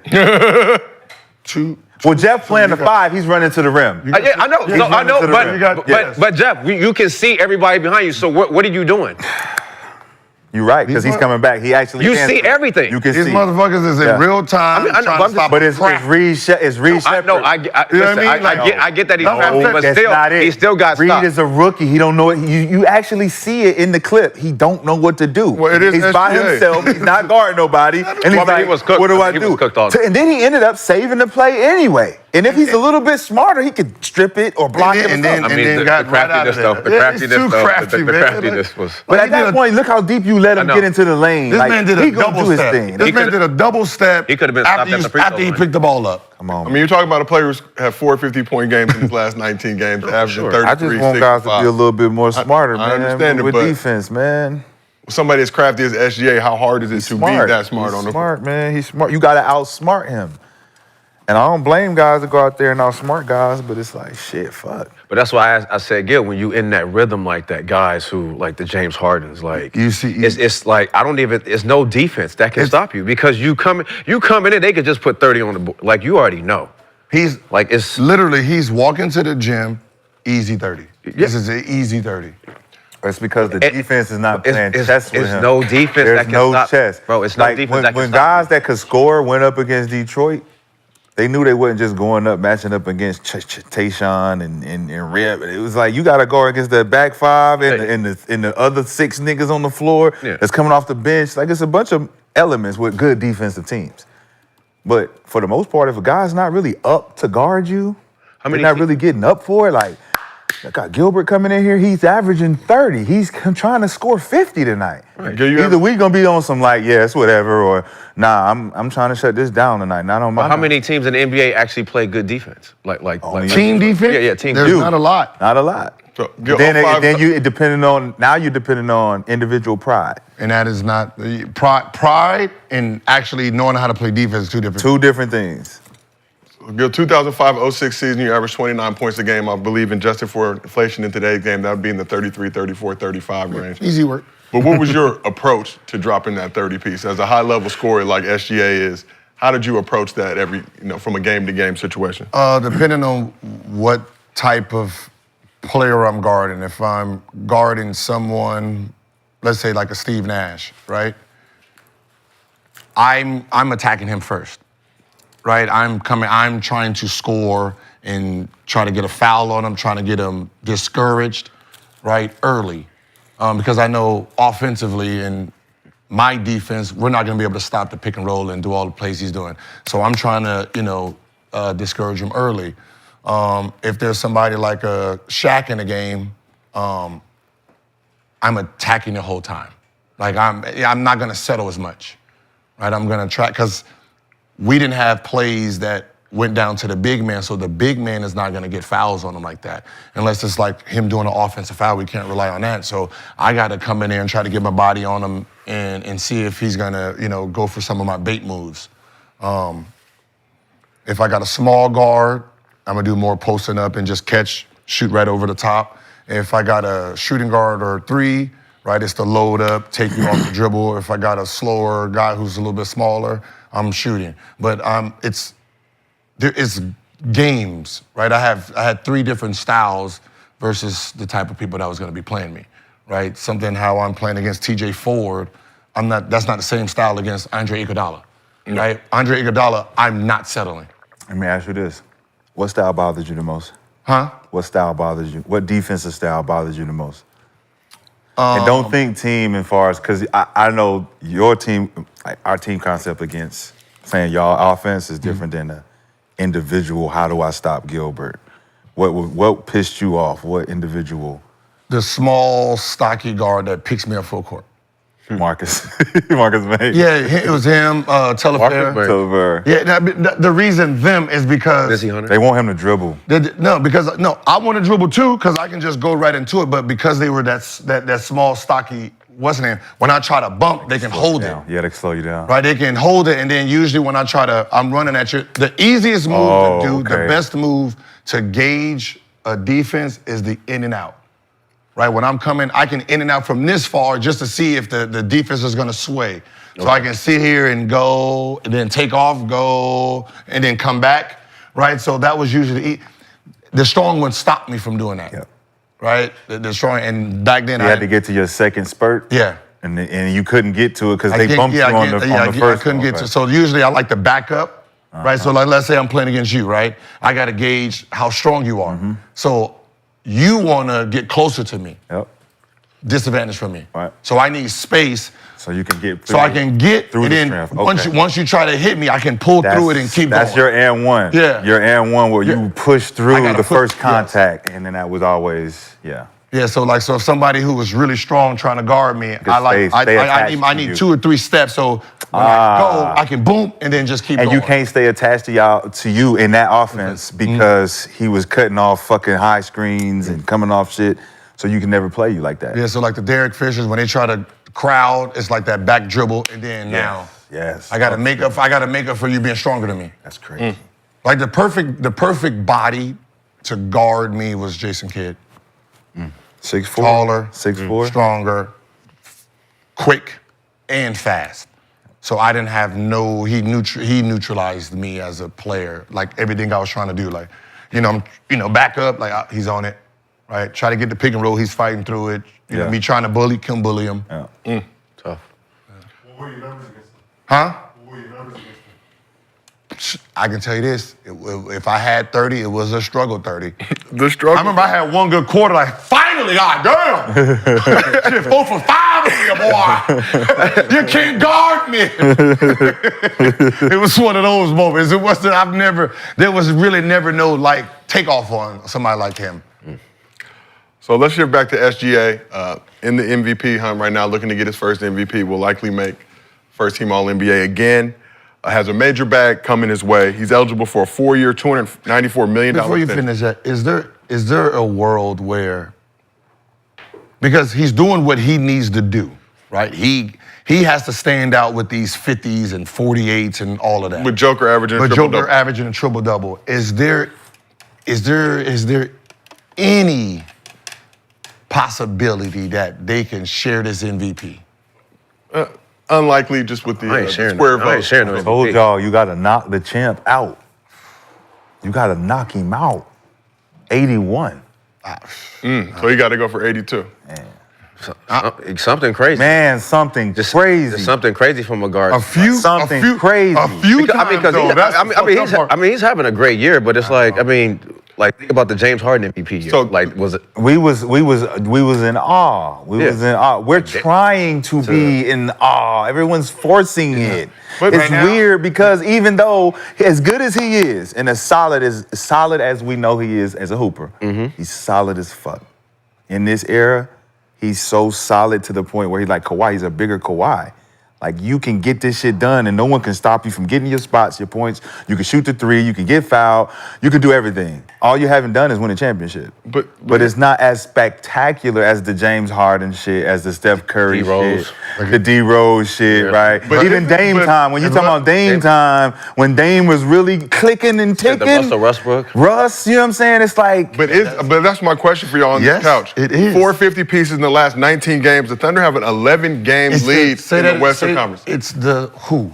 The Thunder, but that's yes. Because he's doing this with the Lakers, he's doing this with the Knicks. Oh, he's if he does this, is the MVP race would have been over. So, yeah, that's it. Because what Shai don't have is the same thing that everybody else we just named have. Kevin Durant was Kevin Durant before high school, college, coming to the NBA. So he already had that name. Russell Westbrook. So him being over there, he kind of. You can clean up the market. Embiid just got MVP. Why? Because he had another He's element. in Philadelphia. But wait, he had another element other than just scoring 30. What was that? It was 30 and what? But he's in Philadelphia. 12, 30 and 12. Now you got Joker, which you got to be. We always talk about these metrics too, and how much the points actually matter and how they convert into the actual points when you're talking about voting. So you look at Joker, triple-double. James Russell Westbrook, triple-double. How do you beat the numbers when you got the competitor at just 30? 33. 33 what? 33, 6, and 5. 33, Joker averaging 6, and 5, 29, right? 13, But I'm just saying, 33, 6, and 5. Team number Who one. got it over Joker when Joker had similar triple-double numbers?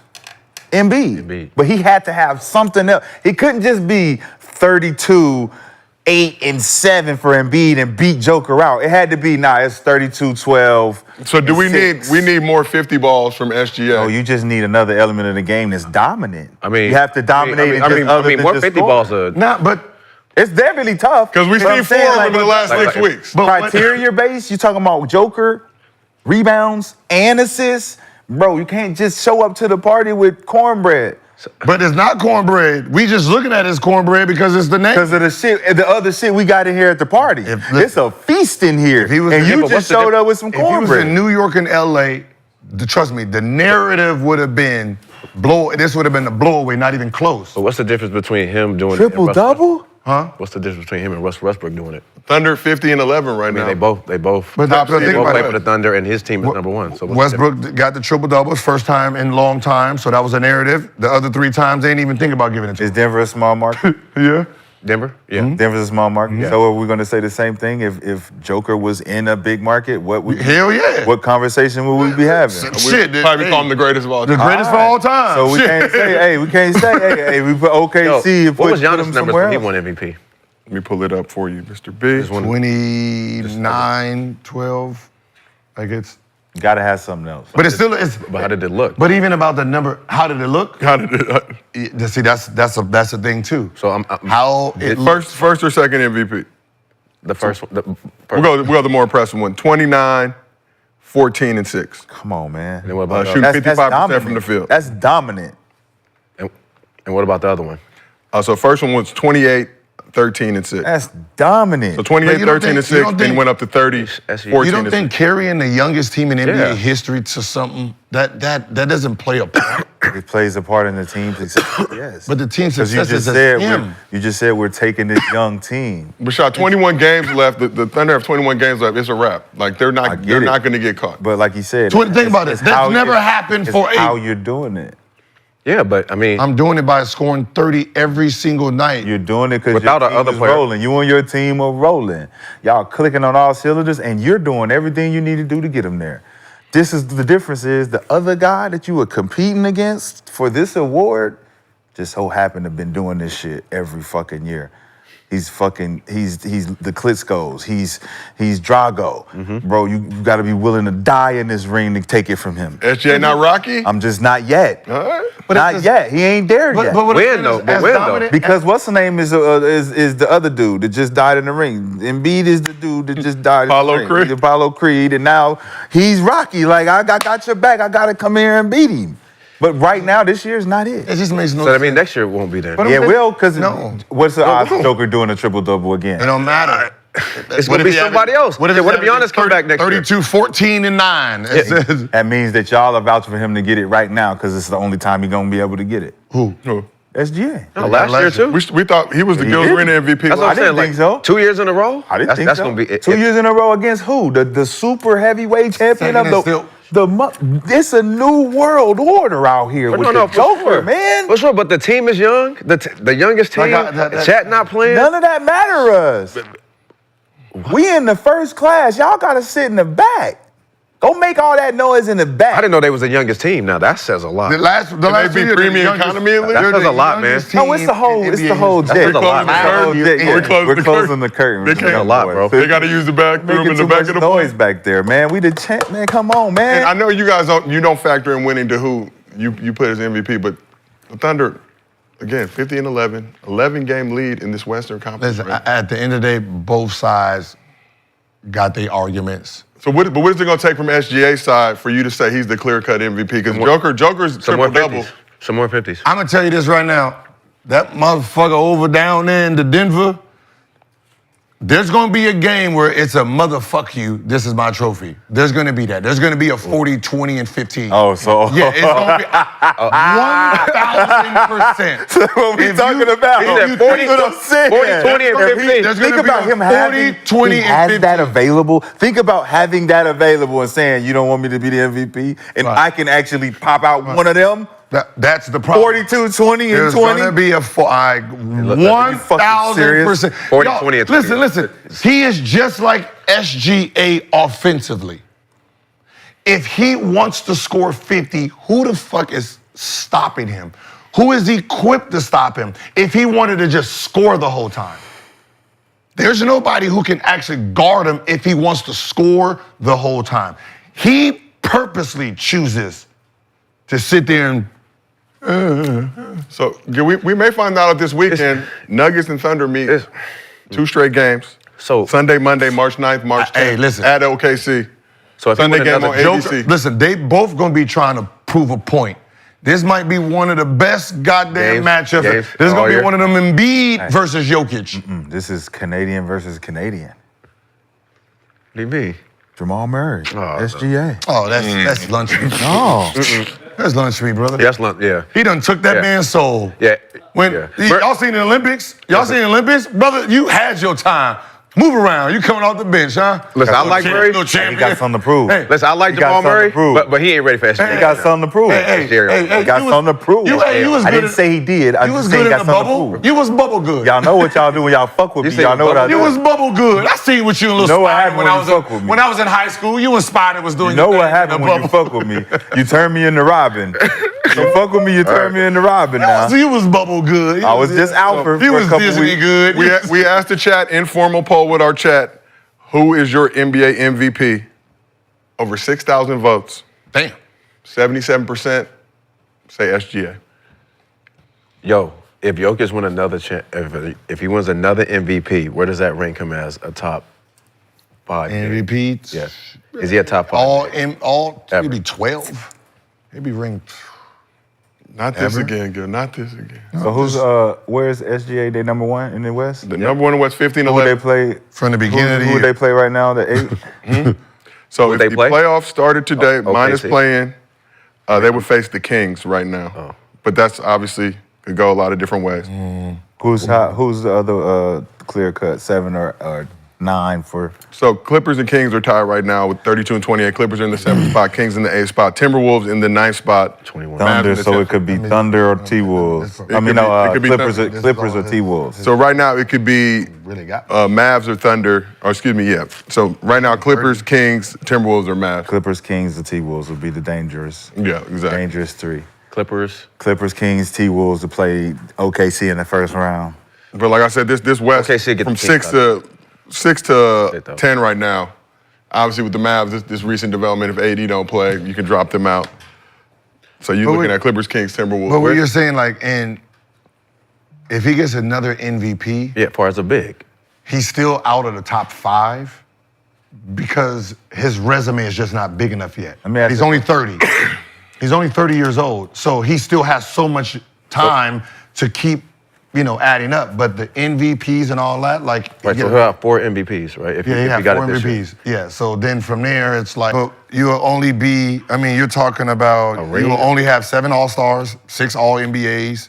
Can I ask a question? Finals MVP and a championship. If you're the MVP, are you expected to make a deep playoff push? Yes. That would be the hope. Yes. Yes, at least Eastern Conference Finals. Or West. I mean, Western Conference Finals, Yeah, depending on what conference you. Which MVP hasn't? Which MVP hasn't made a deep playoff push? When they won it? Dirk, KG. KG went to Western Conference Conference Finals. Finals. Dirk, yeah. I think just Dirk. When Dirk won it, they didn't? Steve Nash didn't go First anywhere. round? Was he first round? Yeah, Dirk was first round. Dirk and Steve? Steve Nash probably lost to the Spurs, maybe. I know one year they lost to the Spurs. Russell Westbrook? No. They didn't deep playoff push? Second round at least? No, I think they lost to Houston first James round. Harden? So Steve Nash first MVP. They went to conference. They went to conference finals both years. Both Nash years. won MVP. Yeah. Conference There you final. go. So what about Dirk? First round. That was We believe. Golden State? Yeah, Yep. we believe. We believe. What you trying to say? No, I'm just thinking if he gets past the first round of the playoffs, SGA. right? When did they release the MVP? First round. It's like depending on Game 7, like it might be like it could be a Game 7 or or is it at the Nobody say it. He might be at home. Hold on, let me Is see. that the end of the first round or? Zan. Because I know when Dirk got his, he was sad in a motherfucker, right? Because it don't match up to that. Like you're the best player in the league, and you got it at the crib. You got the award at the crib. Watch it. Somebody else the win. team hotel or at the facility, Come on, getting ready man. for a I'm just playoff. saying, like if he ain't getting out of the, you know what I'm saying, First round? They better than me, brother. Listen, and you fight. Let's just say Joker take it there. like imagine, man, I'm sorry. If I won an MVP and they got to give me my trophy and my team, we lost, just call me, dog, because I'm just be honest. I won't be disappointed we out, okay? I can just tell you that right now. You're going to see all my teeth. You can say, how about that loss? How about this trophy? What you talking about? I'm this trophy right here, right? Sick. This trophy right here is me, all me, goddammit. It's my name on it. We all went home together. You got a picture? You're gonna be the only one there. Like, yeah. And then my You'll be the only bonus, one that- my MVP bonus just hit. I want to thank me. That bonus just hit. So let's talk about another element of SGA, whether he wins MVP or not. Got a major bag coming his way. Eligible for a 4-year, $294 million extension to keep him in OKC through the 2030-31 season, which the Thunder will surely offer him. So to get ahead of the negotiations, SGA made the decision to part ways with his agent, which means he will represent himself in any contract extension talks this summer. So that got the attention of Finals MVP Jaylen Brown, who tweeted, "Love this," in response to this report. So Gil, do you like SGA's decision to drop his agent ahead of a potential Supermax extension this summer?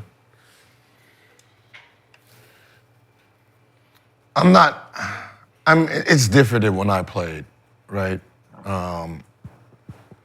There's nuances inside these contracts that you need an agent for.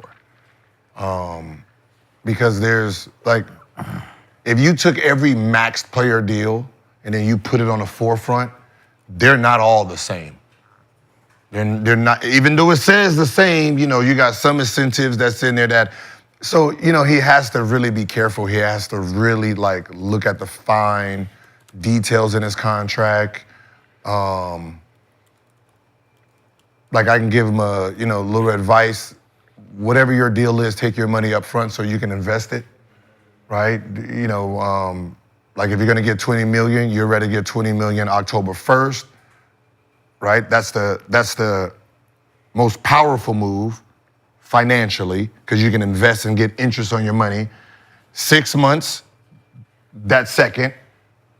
12 months is the worst financial deal because they kept the money and they're getting interest and they're paying you little and you really didn't get to really invest your money and make the money off that same deal. So if you're gonna get $50 million, you would rather get the $50 million upfront. So make sure upfront money, 1 check, 2 checks is in your bank account so you can get, and then from there, just read other people's contracts. If I'm you, I'll be trying to get a hold of LeBron James's deal. I'll see what Giannis got over in his deal, KD, fucking Curry, right? You go after the big, because they're gonna have wording that protects them, and you want that shit in yours. Just sitting here saying the max deal, the max deal ain't the max deal.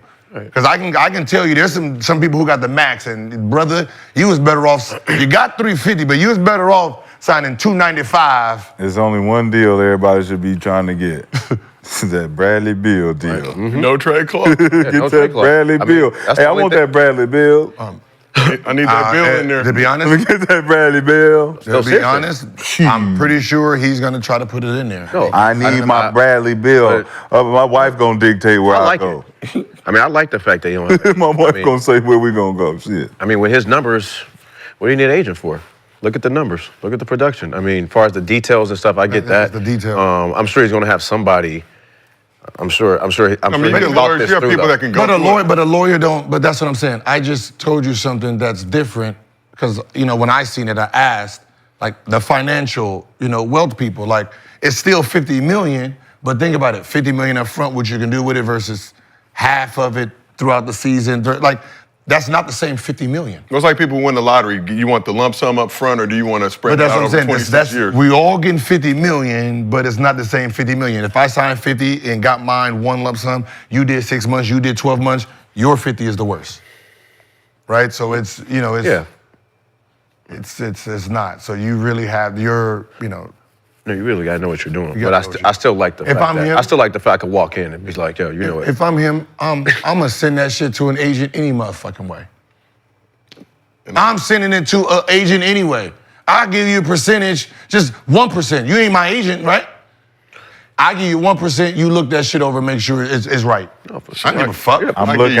I'm looking out for you, whoever. I give it you is. 5 reps. Yeah. Whoever it is, you're about to get paid for nothing. Nothing. So shut your ass up. 1%, walk Read in there. this fucking piece of paper and say thank you. And give me the paper so I can walk in there. You know what I mean? Here you go. 1% is $3 Right million, now. dude. Here it is. You have $5 million coming to me right now. This is what my clutch check in my account give. Send that shit to Rich Paul. If he got Bronny James signed, goddamn it, 4 years. If he got, who was the last pick in last year's draft? If he got him a 4-year deal. You got Livingston a good deal.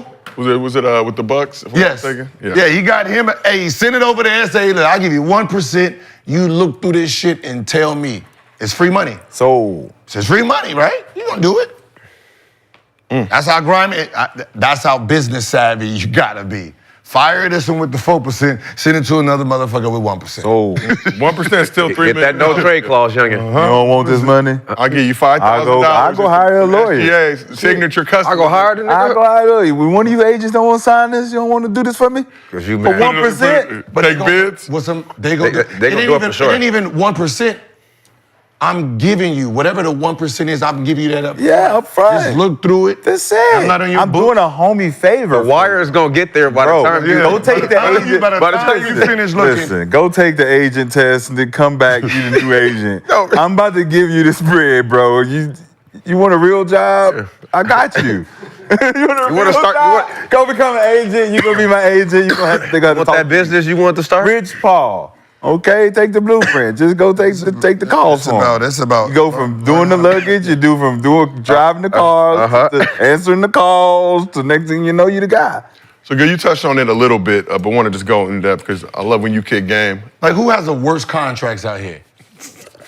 Not Josiah Johnson. No, what I'm saying, the players, if there's a bunch of players that you looking at their contracts like, what?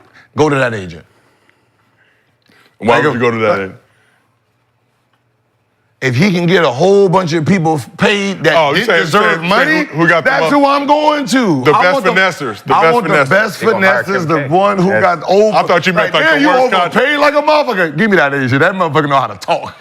He got you how much? It's like an ugly man with a bad one. Like, his talk game is good. He know wallet game. Nah, you know the little D boys that he know how to talk his ass off. You gonna hire Kim K? He already with Skims.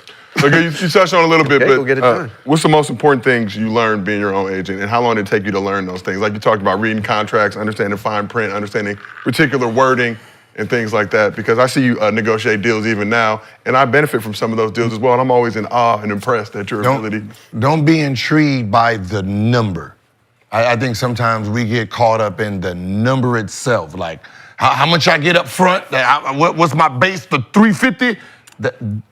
Right? That's what we're looking at versus everything else, right? You got to look at like the structure of the contract for it to make sense, so you're making a lot more money in the long run, right? Because some of this stuff is just fluff, right? You know, if you make all NBA, first team, if you make an invisible second team, they got shit in here, $300,000 if you make the first team. If you win MVP, $1 million. If you win back-to-back MVP, $2 million. If you win 3 in a row, $10 million. Now, $10 million your damn dollars is on some shit that your ass ain't getting. Right? You don't want to do that. Then you start doing some shit. If you in this market, if you're in the Laker market or you in the New York market, you get an extra $5 million. That's counted in your background, and you know damn well your ass ain't gonna never be traded to one of those two teams and be an all-star and be an all-NBA player.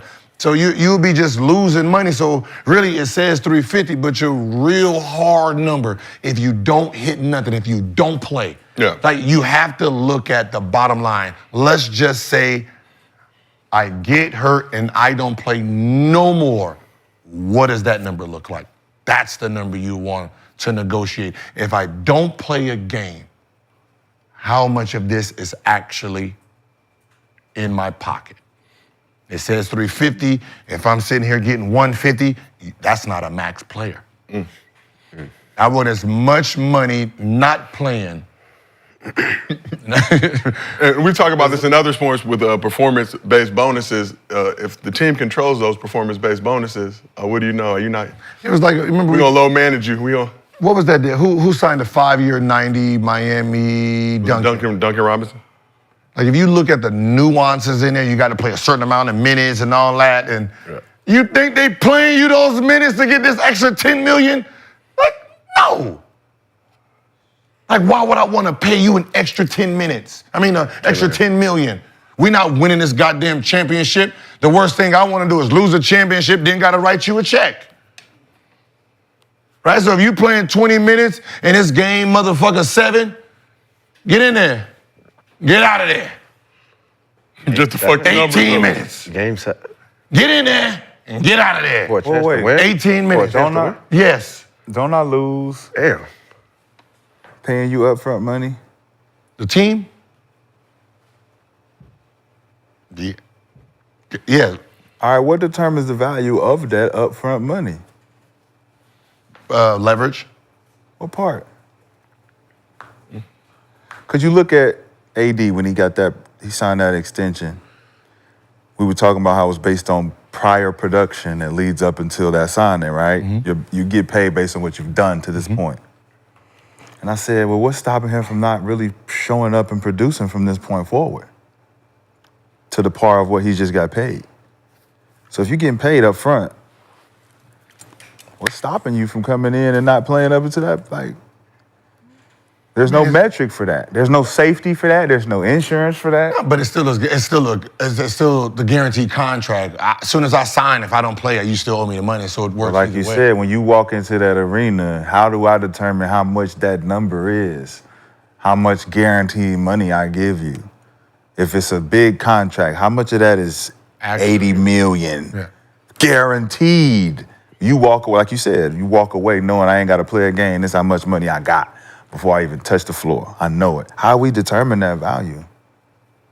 That's crazy to think of that. Because a player just throws it out there. If you say that him and his agent just throw that number out there, like, I need this guaranteed. Like I don't like with me. I don't want no incentive. I don't want no incentive. I'm crazy as shit. And that's their protection. No, the incentive is their protection, and if you don't go get that, you don't get this. But that's also it's not. It's more of a I call it. It's more like trick the talent type of shit, right? You not a fan of that. Trick the talent. Yeah. It's like you want 350, right? Cool, I give you 350, right? But it's really probably gonna be 285, and then a whole bunch of incentives to get it to 350. That's Right? gonna guarantee that you play though.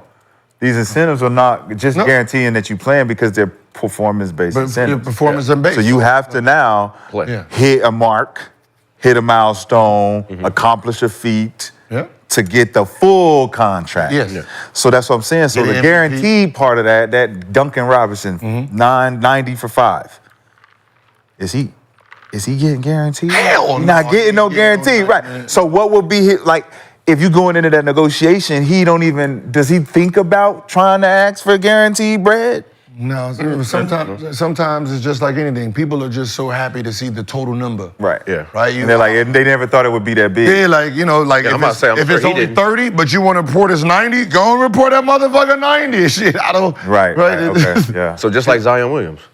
Yeah, but like with the weight clauses and so you see how all those weight clauses in there and how much money it helps them. Yes. It's their insurance to say, we didn't just get his kid this money. No, he got to work inside of our restrictions. But if you sign, why do you sign that, I guess? And we don't know it until something happens and it reveals this is what he's going to lose. Exactly. And that's good, though. It's like an alert system for the franchise. Like, he's overweight again. Yeah, but again. But the thing right here, again. Go tell the people. The alarm Go tell the people. Hey, it ain't us this time. We fucking with his money. Don't say it was us. He has been warned 16 times. Yeah. SGA though. 16 times is crazy. SGA like at has this point, go all home. the leverage. Like when they're going into negotiations with him, they have no leverage over him. None whatsoever. Especially if he wins. Besides being not very, like his business side, like just from me being on this side now, his business side is not really savvy, right? And that's why he's not getting the recognition that he needs. He's already in a small market, right? He's quiet, which if you're in a small market, you have to be a little bit. He has aura, though, good. Yeah, I'm about to say his aura is like. They don't know what the fuck that means. They can't see it. Yeah, I can't see that. Let me see the orange glow. You see it when he walk into the locker room. Right, so on the league fits. Yeah, right, league fits, Hims. I that's mean, like put on a Converse costume. Is on Put on a costume, bro. Imagine, and because he speaks very well. Imagine if he had the Anthony Edwards cockiness a little bit, right? He do. Not really. No, he's quiet. He's slick. Then bars on ice. Yeah, I'm about to say bars. Then his shoes, right? That's fifth tier. You're not in 1 tier or 2 tier shoe. You're in 5th tier. Converse, a brand for the people. Cool, but it's what I'm saying is I hear you. for your game, that's 5th tier. That's bottom tier. D Wade tried to come in with the same angle. He went with Converse. He was going up against Jordan and Nike. Carmelo and fucking Bron. You are 3rd, 4th tier. The flashes. So look, I'll rather be like, if let's say they paid you 100. You'd rather get paid $50 million being on 1 tier. Because 1 tier actually is invested now. Yes. Because it's the machine. Because now it's Nike. Now they got to put your shoe in here. Now they got to pay you. They got to do billboard. Yeah, budget work. Right, I need you on the billboard. We got to push you for. Like if this was Nike or Adidas, they're pushing MVP everywhere. They're pushing. It's a part of it's part of the deal. Manhattan. That was a good thing Giannis did, sign with Nike. Times Square. Any campaign they want to do with him, it goes through all the Nike players. Too. And that's part of they throw them all into one commercial. And that's part of my contract too. When I'm I need to negotiating use with them. the team. Yep. Right. When I'm in, like, you are gonna push me outside of all your investment companies, everything you do. They need to be All-Star, they need to be signing ballots. They need to do this. I want There needs to be a commercials with all the Nike athletes that y'all got. team effort. Like it's a team too. Same thing with OKC. You guys are businessmen, so you got businesses other than this. Yep. What are they? What are they? Nobody. You need to push me for inside sure. those markets and 100%. campaigns too. I need to look. You see my face, Commercials. right? You Microsoft. I want to be on a Microsoft commercial. Man, like where's my AI bot? I need to because of this market here. I need to be inside y'all real business branding me. It's free for you guys. Where's my? And I feel I'm a model. Yeah. Shit, you feel me? But those are the things that I would be, Okay. you know, All right, well, listen. giving him them nuggets. SGA, hope you were watching. Listen, SGA, it's too late. When do they play the Nuggets? 9th and 10th. So this Sunday and Monday. Home is, Both at OKC. oh my God. And Adidas, if you're in Washington, you know this. Them 2 games, my shoe deal with Adidas, it would have been 20,000 T-shirts with 2025 MVP.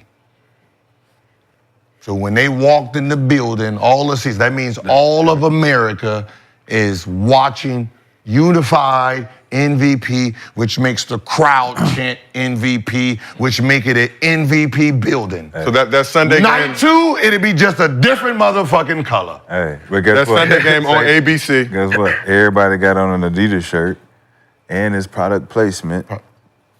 Or Converse, which is I was in Adidas. yeah, use Adidas. So everybody will have a I mean, you talking about branding, taking advantage, taking advantage. And I would say that too. Put F shoe in there. Every shoe. Put a shoe in every Everybody seat. do the shoe. I don't care what size it is. You got it. Too late for that. One size fits all. What size fits all. Those are the things I Or at least did everybody courtside. in Washington that nobody knew. Like Halloween, we had a game on Halloween. I had 20,000 masks of my face on everybody's seat. So everybody's wearing my face. Free marketing, easy marketing. Did you enjoy seeing your face in the entire arena? Yeah. Okay. Because on TV, like, what the fuck is that? did. Is that all Gilbert? Listen, I was the most selfish, arrogant son, bitch. But it was part of the campaign Consistent. of market. Yeah. Right? So during playoffs, unified shirts. If you go in the playoffs, I wasn't playing, it had Papa John's, Crybaby James. I'm the one that did that. That made Good or bad idea in hindsight? it was a great idea because he was shocked. It was the first negative thing that ever was said about him. Crybaby James, you got everybody doing this.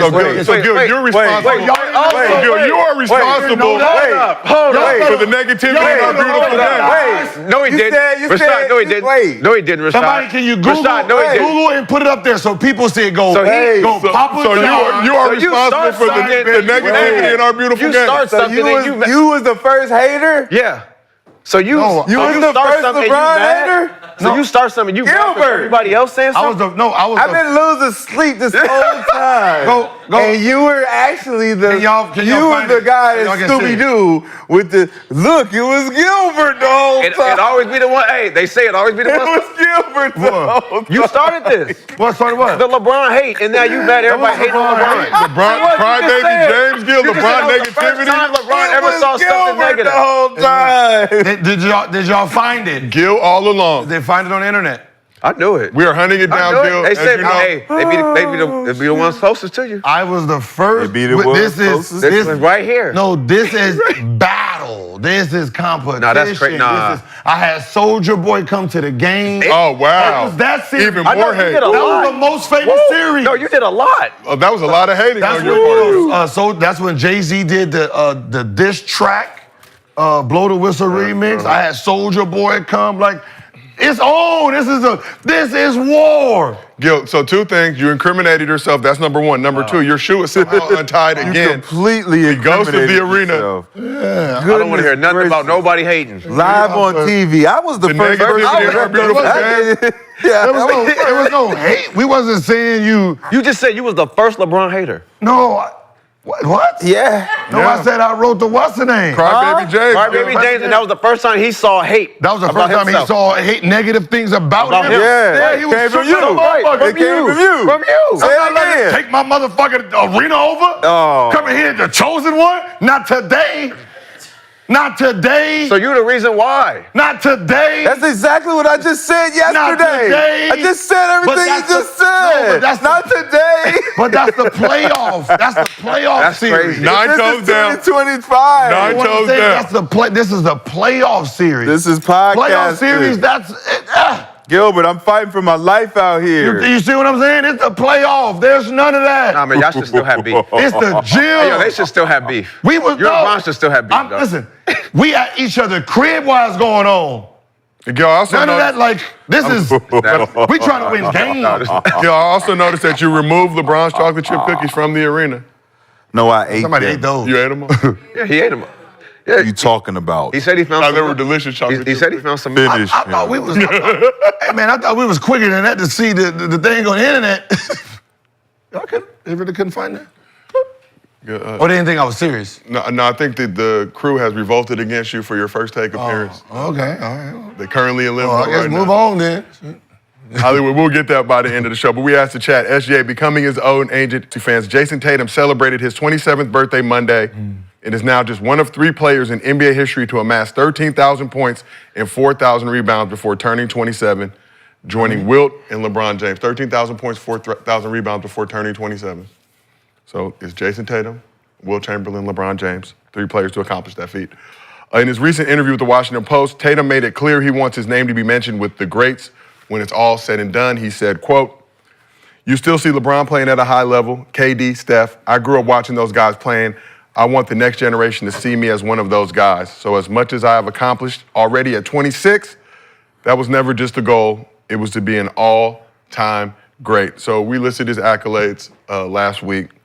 Very, very impressive resume through 26 years old. Now 27, officially an old head, close to being Unk by NBA player standards. Is Tatum on the path to becoming an all-time great? Yes. I mean, it's like he's in the path. Like, this is not like something we're trying to figure out. If he's there, that's the pathway he's in for his age, championship, the accolades, he's there. 3 All-NBA first teams, one. If you just 13. compare him across just everyone in history, Magic, Bird, Jordan, Kobe, he's an A student right now, right? So from here, he just got to keep playing the rest of his career and stay on course. But the course he's on, yeah. Let's shift over to Mr. B. Do you feel like Tatum's on the path to becoming an all-time great? I know you said things previously on this show, but you want him to show it now, right? You said you got to come back. I never said that. Eastern Conference Finals MVP. Ring, obviously, people took your words, I think, and kind of went astray with them, but you like his game. Yeah, I mean, from what he's done, it'd be probably top 15, maybe top 20 when it's all said and done. Top 15, top 20. They did say one of the greats, so that's that would put you in, if you're top 15, 20 in anything, I would say that would put you in one of the great category. That's fine. I mean, it's the Boston Celtics. It is the Boston Celtics, Mr. B, and normally I'd be inclined to hate, but no, for this is the Tatum talk. So I heard Paul Pierce say that too. What? He got drafted to Boston. Like, what does that mean? Because Boston was already winning. Like, Boston was already, they were You didn't already have to fight. You didn't have to go at a team where you losing. Yeah, like instead of winning your first 4 years, you're losing your first 4 years. In Boston? No, just when you go to a team like Boston, that's the. No, what I'm saying, he was like, he don't get his recognition because he plays for Boston. Like, he got that Boston, is that just a negative? No, because he came in winning, like you said, with Magic. Boston is one of the most hated. Yeah, that's what I'm saying. It's like one of the most hated teams, so it's like. Yeah. It's like Duke? Yeah, yes, yeah. Okay, so that the Duke could even be, okay.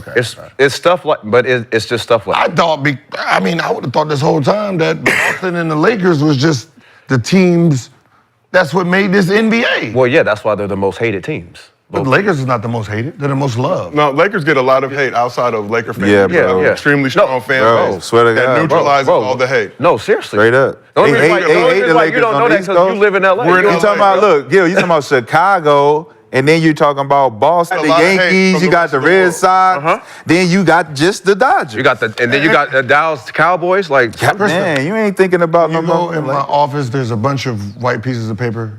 It's a Why they gotta be white, Gil? Huh? Why I the used to paper gotta fight be people white? all the time because I was a Laker fan. I used to always like, And yeah. Shai, you will one Bro. day return bro, being a Laker to and your a Boston rightful place on the Celtics Lakers fan is bandwagon. crazy. Like, I didn't think the ball. I thought. Well, Paul Pierce grew up being a Lakers fan. He used to sneak into Lakers games in No, England. but just back said, in the but day. him coming like, yeah, see, Boston. So it's like he feel like he was jaded as a Yeah, player. for being a sure. Boston. For sure. He from LA. You go play for Boston? Does Paul Pierce get the respect No, not he that deserves? part. I'm just talking about. I guess he thinks media just disrespects just being in a Boston Celtics, or because who the legend is in small forward. He was a small forward. Jason Tatum was a small forward. Because of what position you play, I don't think you're it's not that- going to get I the don't think it's recognition. that at all. We're just not gonna hand it to you. We're just not gonna give it to you. I know what you're saying. We're not going to let you be better than him. What is it? Let you be better than who? Paul Pierce? Larry Bird. Yeah, we're definitely not gonna let you do anything. Yeah. You're gonna not have to let earn you. You're it. gonna have to earn it. Do you know his resume? You want to know his resume? You're not going to earn it. I mean, honestly, I hope he does. I hope he does wipe Larry Bird up. Like, we can get that shit up out of here. It's a lot. It's gonna take a lot, though. Get that shit up out of here. But it's not. Oh no, we can get that Larry Bird shit up out of here. you're not. With him and Jalen. I mean, he got a dog with him. He got a dog.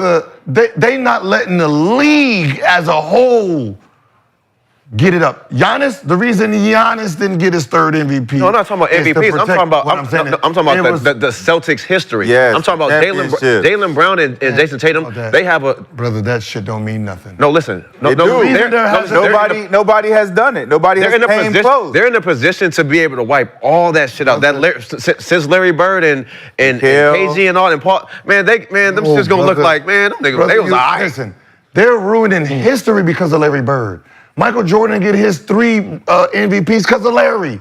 Giannis didn't get it because of Larry. Jokic didn't get it because of What are you Larry. saying? Because Larry wasn't good enough to do what he did? And what is the thing with Larry, Larry though? was the chosen one. I'm saying He was the Great White Hope.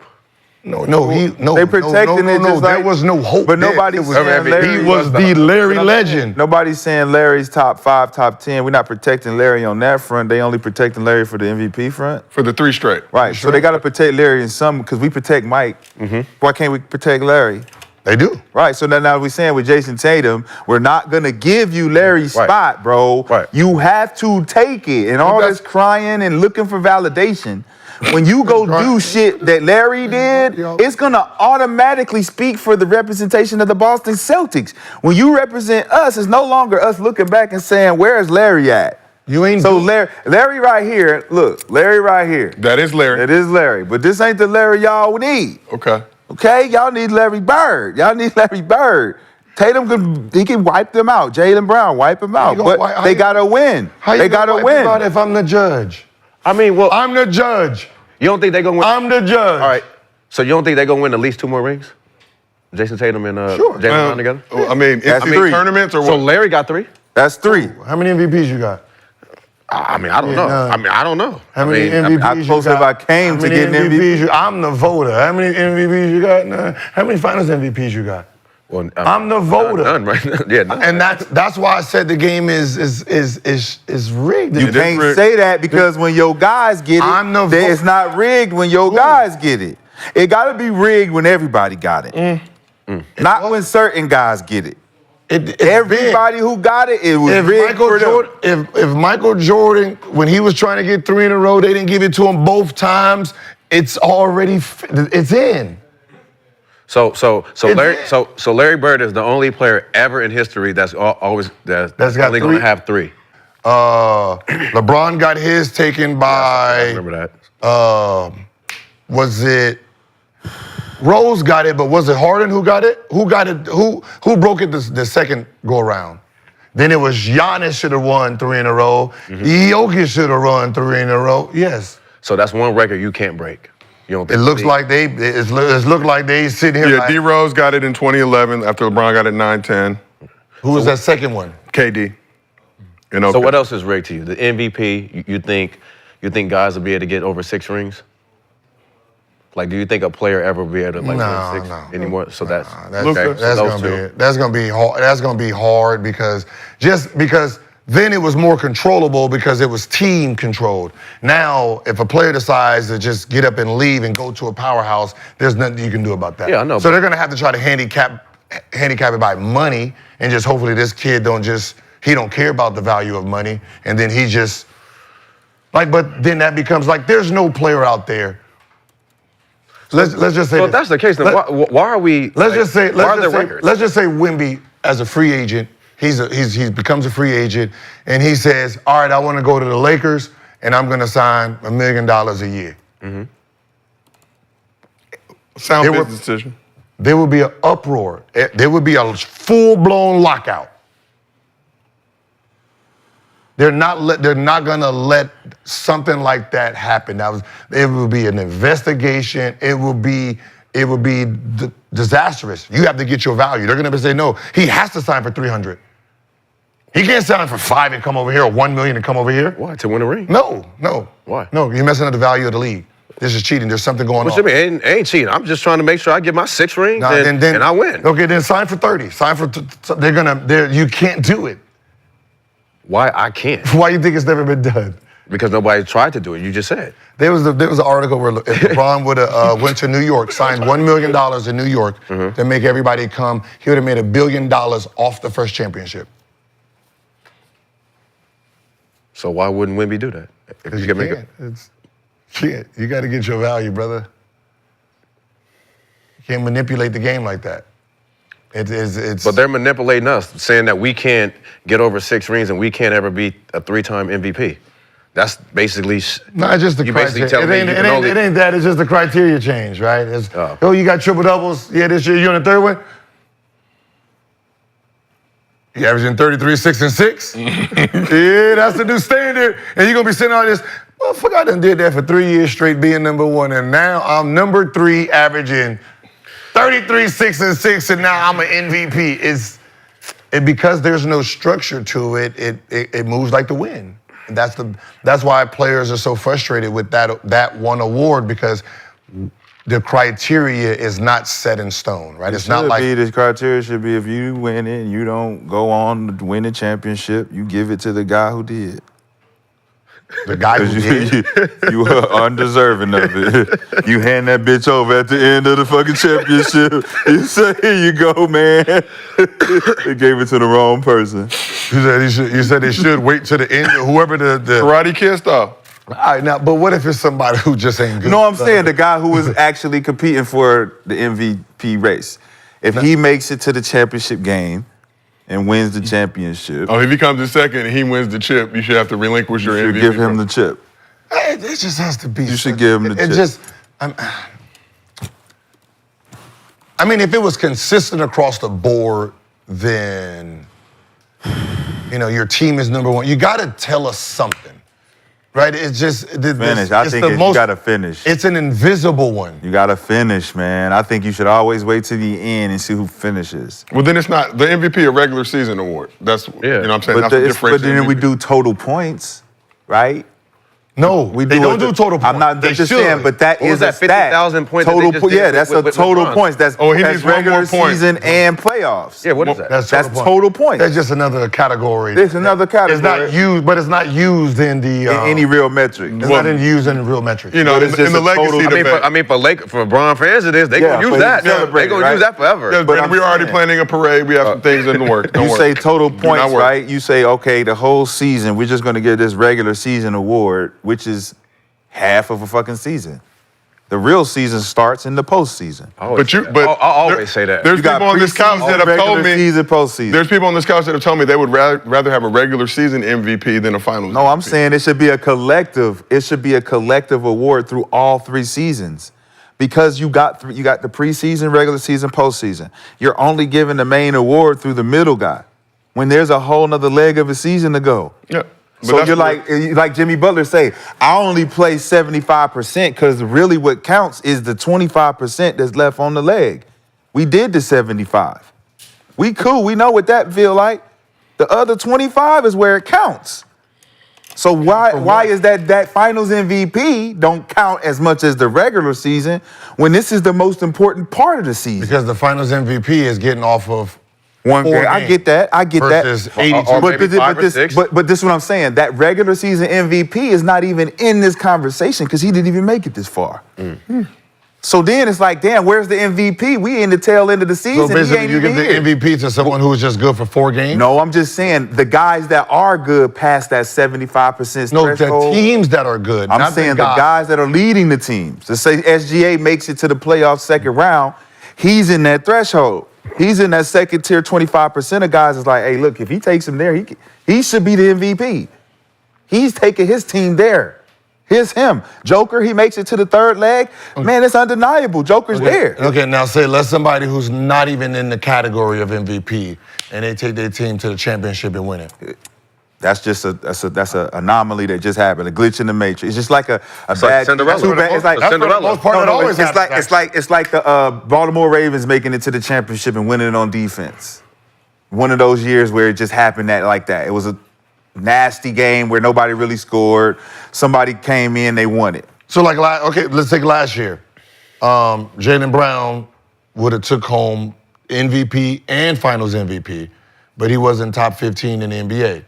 Like that ain't like. It would be a wiped year. He wouldn't get the MVP. He wouldn't get because he wasn't in contention. He wasn't an MVP but do they give candidate. it Tatum because he was MVP candidate? But he didn't perform. He didn't perform for it. But he would be that guy. He would. Got it. If he was the candidate during the season, regular season, and they won it, he would be the MVP. 100%. Because he was the candidate. But I'm gonna just be honest. You can't change it now.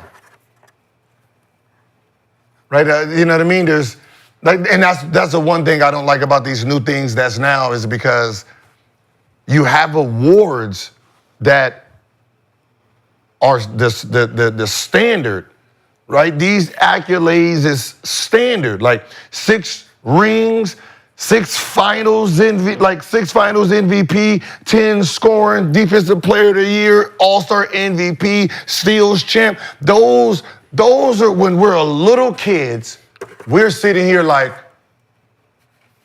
oh, I want that.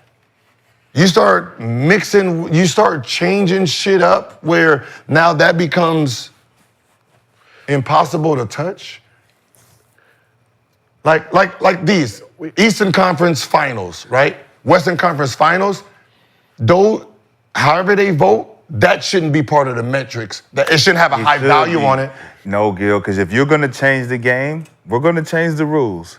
And elevate the game. You guys going to change the games, the way the game is being played? You're not going to get the same standard or the same rules that we got back then because you guys are already cheating the game by changing the game. So if we're going to change the game, you're going to shoot threes and we're going to change no more centers and power forwards and all that. All political. Now your path to greatness in the MVP should be harder. Then it should be harder. No, then that should be it for everybody. Yeah, what you mean? From this point, no, we're talking about the game since it's been changed since the 3-point, the more point output, less defense, all that shit. Think about it. Putting the 3-pointer in gave an unfair advantage to Kareem Abdul-Jabbar and those guys before him. Because now you add in another point that wasn't in ours. So you're sitting there like, I didn't have a goddamn 3-pointer. And then when you're talking about Larry, who was an expert 3-pointer, if you look at his early years, it was such a new thing that he didn't even take advantage of it. He didn't even take advantage of the 3-pointer because it's new. And then back then, it started off as 24 feet. It wasn't being abused. And then they moved it in 95 to 22 feet. They didn't abuse it.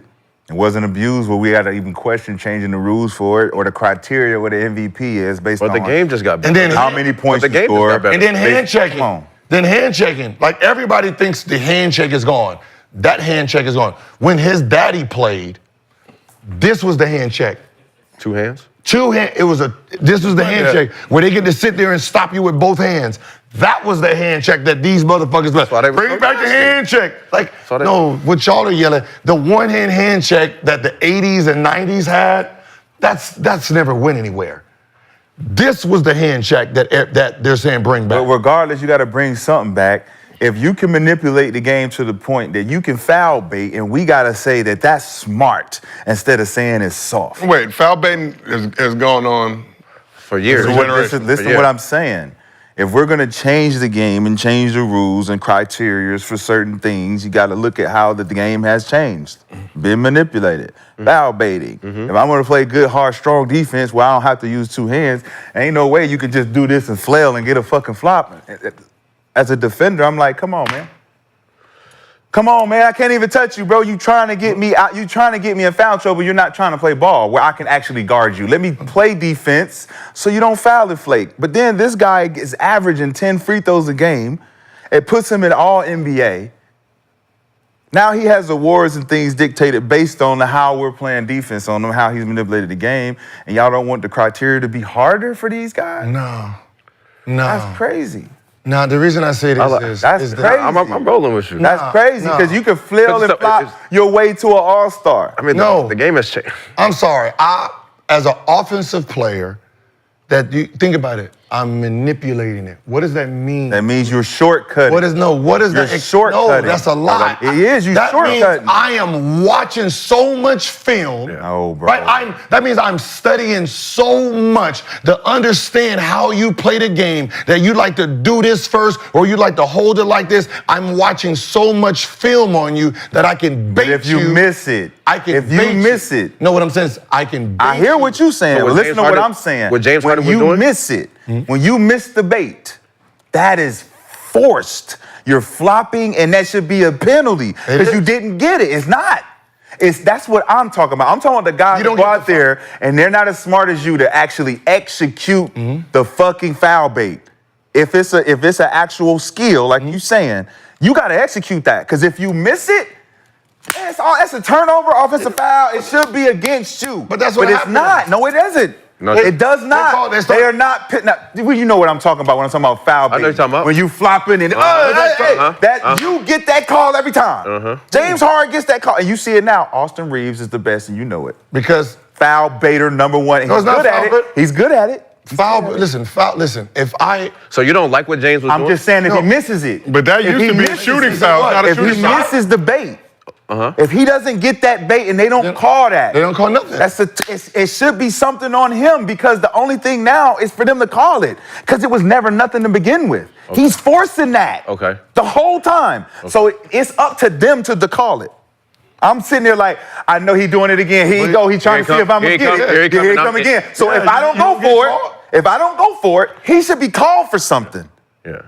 What is the difference between Kobe pump faking? If I don't go for it, he's gonna miss that shot. It's a turnover. But it's a bad shot. It's a turnover. It's all that. But the pump fake is that's a fundamental skill. It was a foul baiting. It was an early version of it, right? All he's doing is saying, you guys are not as disciplined as I am. 3, 2, bro. 1. We talk about dead ball. No, Gil. We talk about dead ball. Swing. I got you on the closeout. You ain't got it. I'm here. Straight up. You just and then you throw your body into me and throw it up, and I get a foul. But I'm saying that's bullshit. That's ref though. That's what I'm saying. It's a foul bait. Yeah. You're baiting the ref to say, hey. And actually, that's a foul on the offense. That's what I'm saying. So it's a lot of guys who know that. Shai, James, Austin Reeves, Trae Young, a lot of guys, Luka, Joker know it, Giannis knows it. The guys are like, man, I could just go in there, hey! So, Shai, let me ask you a question. How's that any different than when Kobe used to do when he used to yell, he used to do it all the after time. every shot? But that's part of it. But you're trying to trick a ref. It's an advantage through manipulation. I said, that is a part of the game that you have to say, is that an advantage for the offense more than it is for the defense? No, and this is why I say no, because one group is studying how to bait you. The defensive group is not sitting there watching hours of film on how to stop you. We can't stop that because it's dependent on the field. It's dependent on the whistle. When have you seen your defensive players sitting there just studying players? What are you talking about? We do it all the time. You don't think there's only a few? You don't think Patrick Beverly was like? What I'm saying is, you can tell offensive players do what he's saying. Like, we used to do this. We have to learn how to guard Gil. Right. This is called scouting report. The guys who took the scouting report, beyond scouting report. But I'm saying the attributes in the scouting report. When you say we're doing this action, Gilbert this is what he likes to do. We gotta watch. All right, tendencies.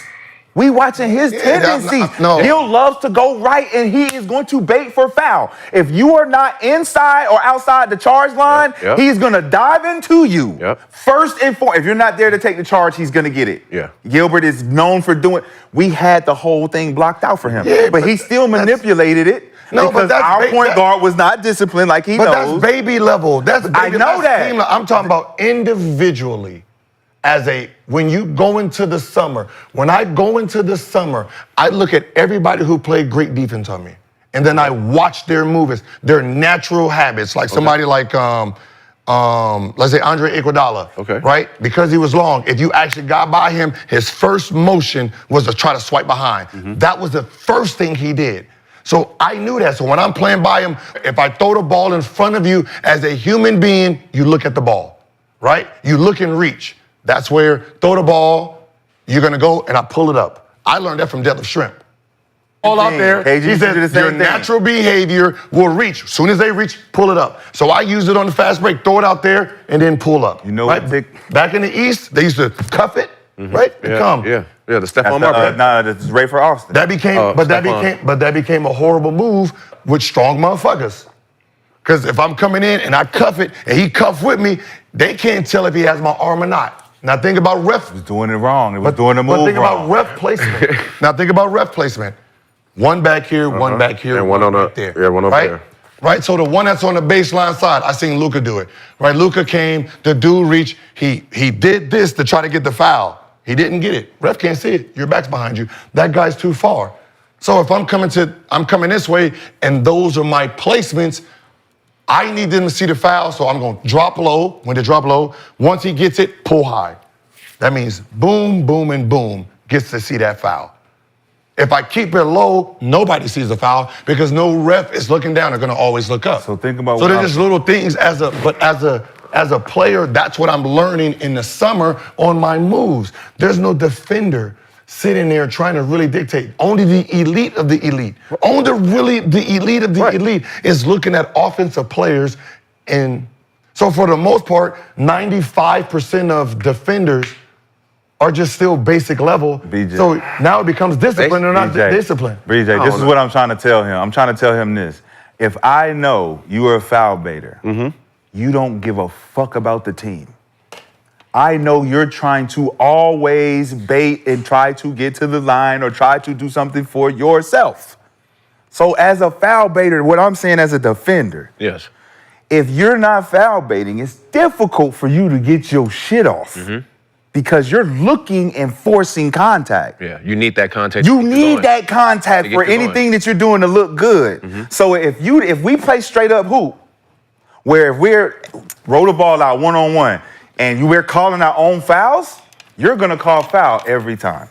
No, you're not. You are gonna call foul. No, because I know you're not gonna give it to me. We're gonna argue about it, so there's no point. But you're gonna call foul every time because you're gonna go at it where you're trying to get foul instead of trying to score. You're not trying to score. You're trying to find a foul.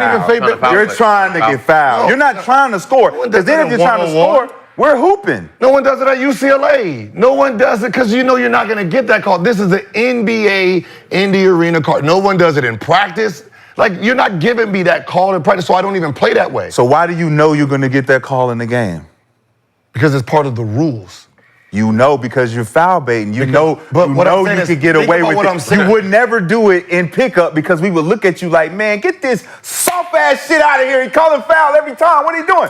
You're going to say, man, I do this shit in the game. I don't give a fuck about nothing. I get paid. Some people who do it, they're going to do it outside. No one does it outside because you're not giving it to me. It's a pointless. That's what I'm saying. That's why you've never seen Lou Williams do it. James Harden don't do it. He don't do the moves. They know it's not respected. Well, he don't go to UCLA and still be. No, because he don't get it. You're out there calling. Why don't you get it? But it's part of his. Why don't you get it?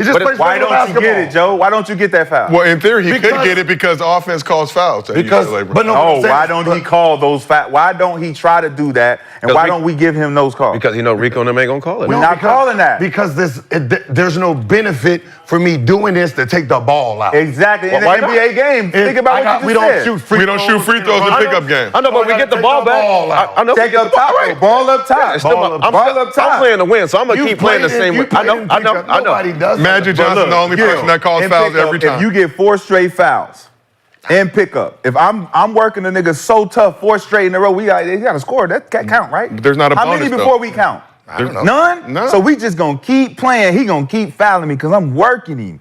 I'm working. So at some point, what we doing? That's a foul every time we done play for 20 minutes and he keep fouling. Yeah, that's We called point keep game. That's called point game. Some- Everybody know that. We just started though. Sometimes it's not a foul, and Magic's We gonna just call it every started. time anyway. Magic, Well, I'm saying, like, man, if you gonna bait foul and play like that, like, yo, what are we doing? I can't guard none of that. I can't guard you, bro. If you gonna Luka talking about some this, man, ain't even touched you at all. Yeah. He played straight up D the whole time, and then he look at the ref like, damn, ref, he fouling me. Come on, bro. I can't win. But think about the elite. Drew don't get baited.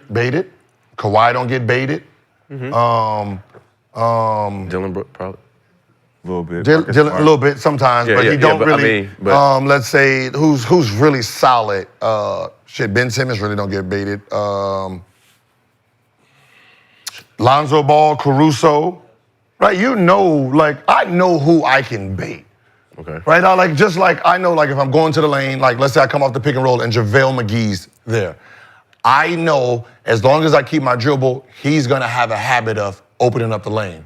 So he's not gonna try to cut me off so I don't, he's not gonna Ben Wallace me. He's gonna come, he's gonna open up the lane because he wants to try to meet me at the rim with the block.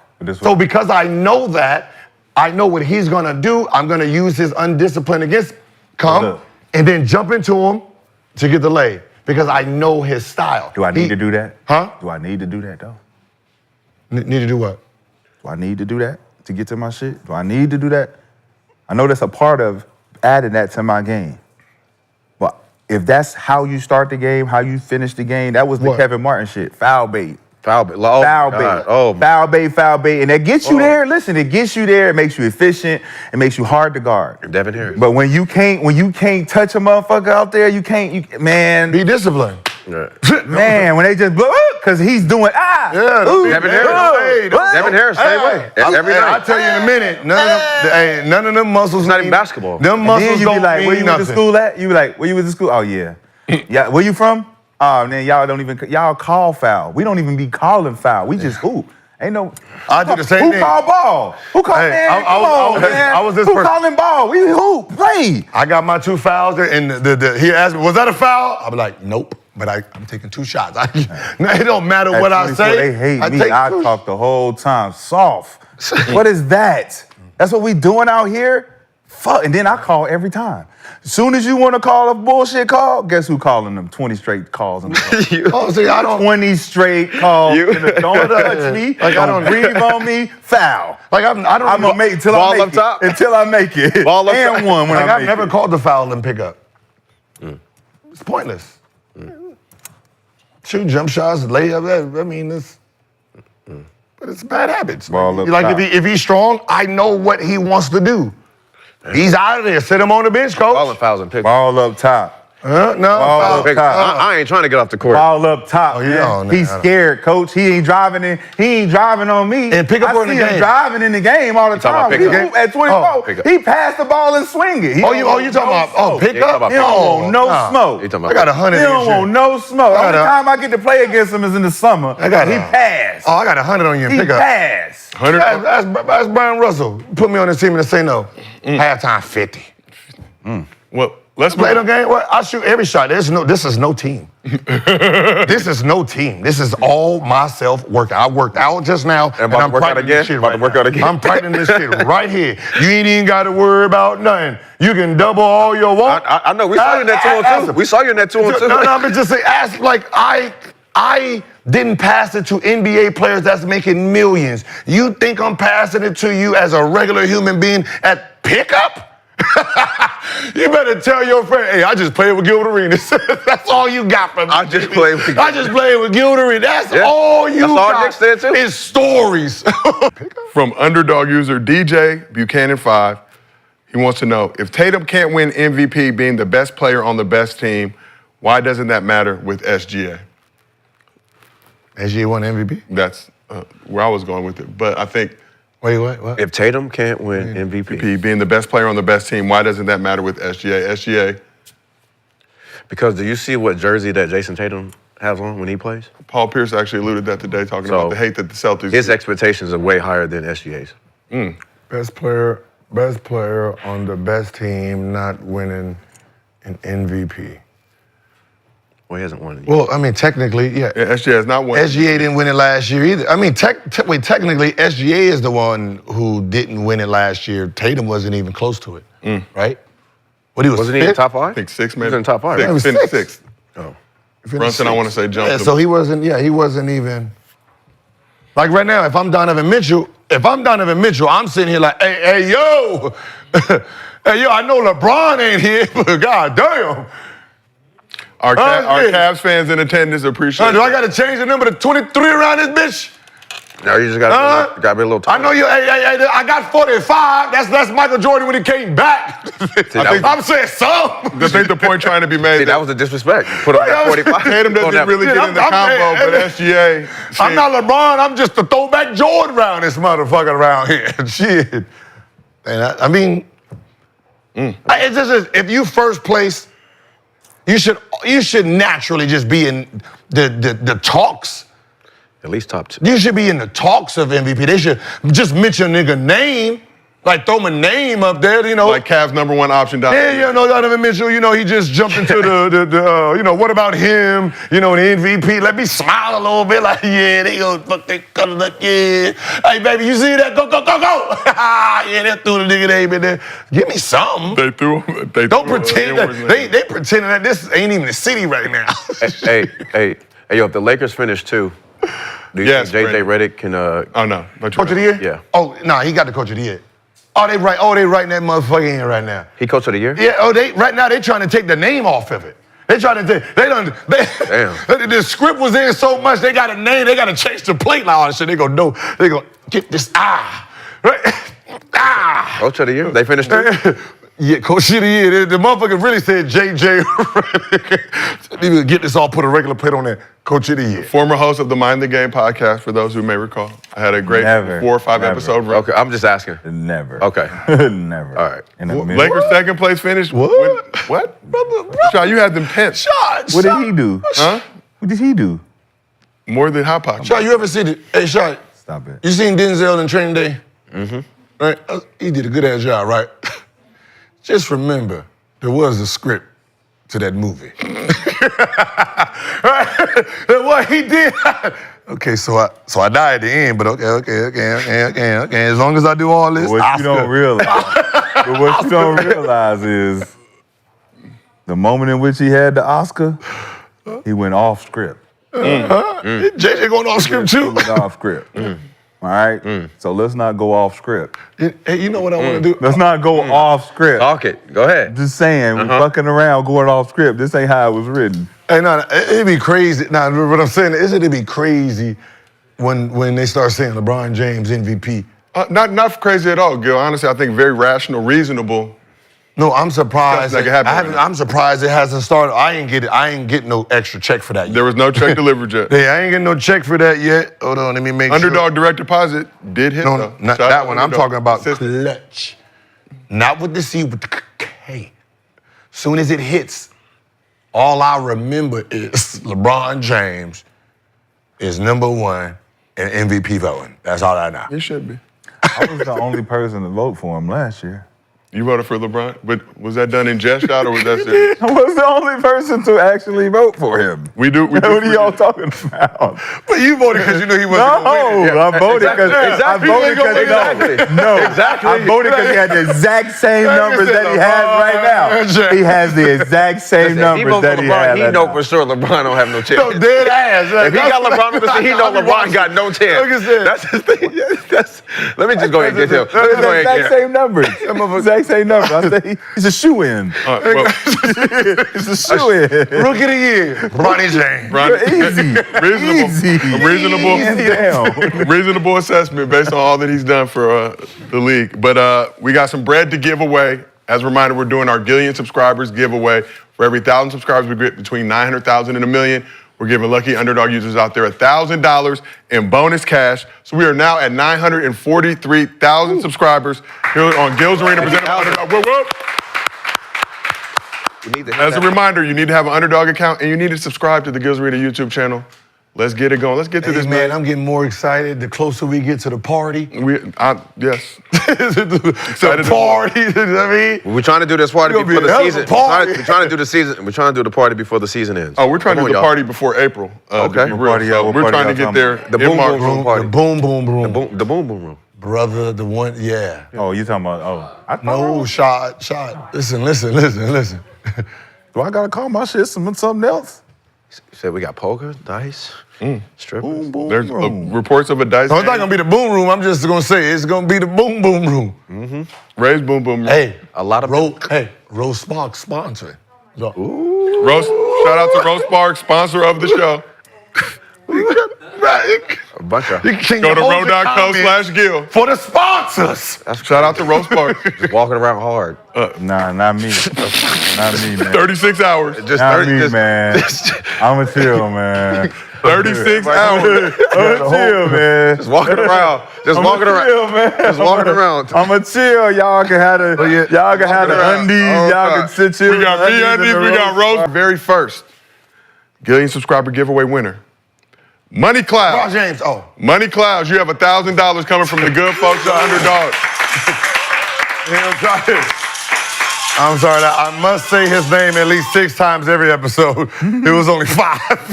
Sorry about that. It's just Whose name? LeBron James. Okay, just making sure. We got the 7 6 now. out. Woo! Our last winner today, just for today, of our Gillian subscriber giveaway, Zooted05. Zooted05, you have $1,000 coming from the good folks at Underdog Gil's Arena. You can get even more zooted than you already are.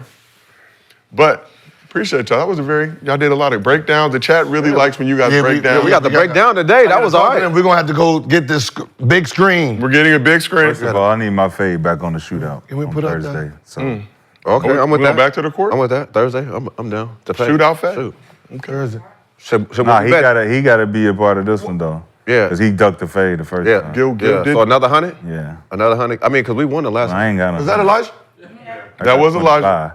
25. I'm bringing 25. 25. I'm bringing 25. You know, Cash. I bring 25. you got some cash. Adidas. I ain't got 100 cash. In the Larry bag. No, I done spent 100 already. I can't. Next month. Oh, wait. I gotta hold on. I think I next month. No, your shoes are right here. It's Your moving shoes are right fast. here. I'm over here. What's going on? You that uncle that come through, buy all the kids, and they don't see you for like another 2 months. Yeah, you gotta take the shoes off before you Let me get some time off. Okay, so shoot out Thursday? Yeah. Shoot out Thursday for some bread. Chat, would you like to see that? Hey, I'm bringing mine, so bring yours. Well, this has been another episode of Gil's Arena presented by Underdog. Shootout. Whoa, whoa! We will see y'all tomorrow.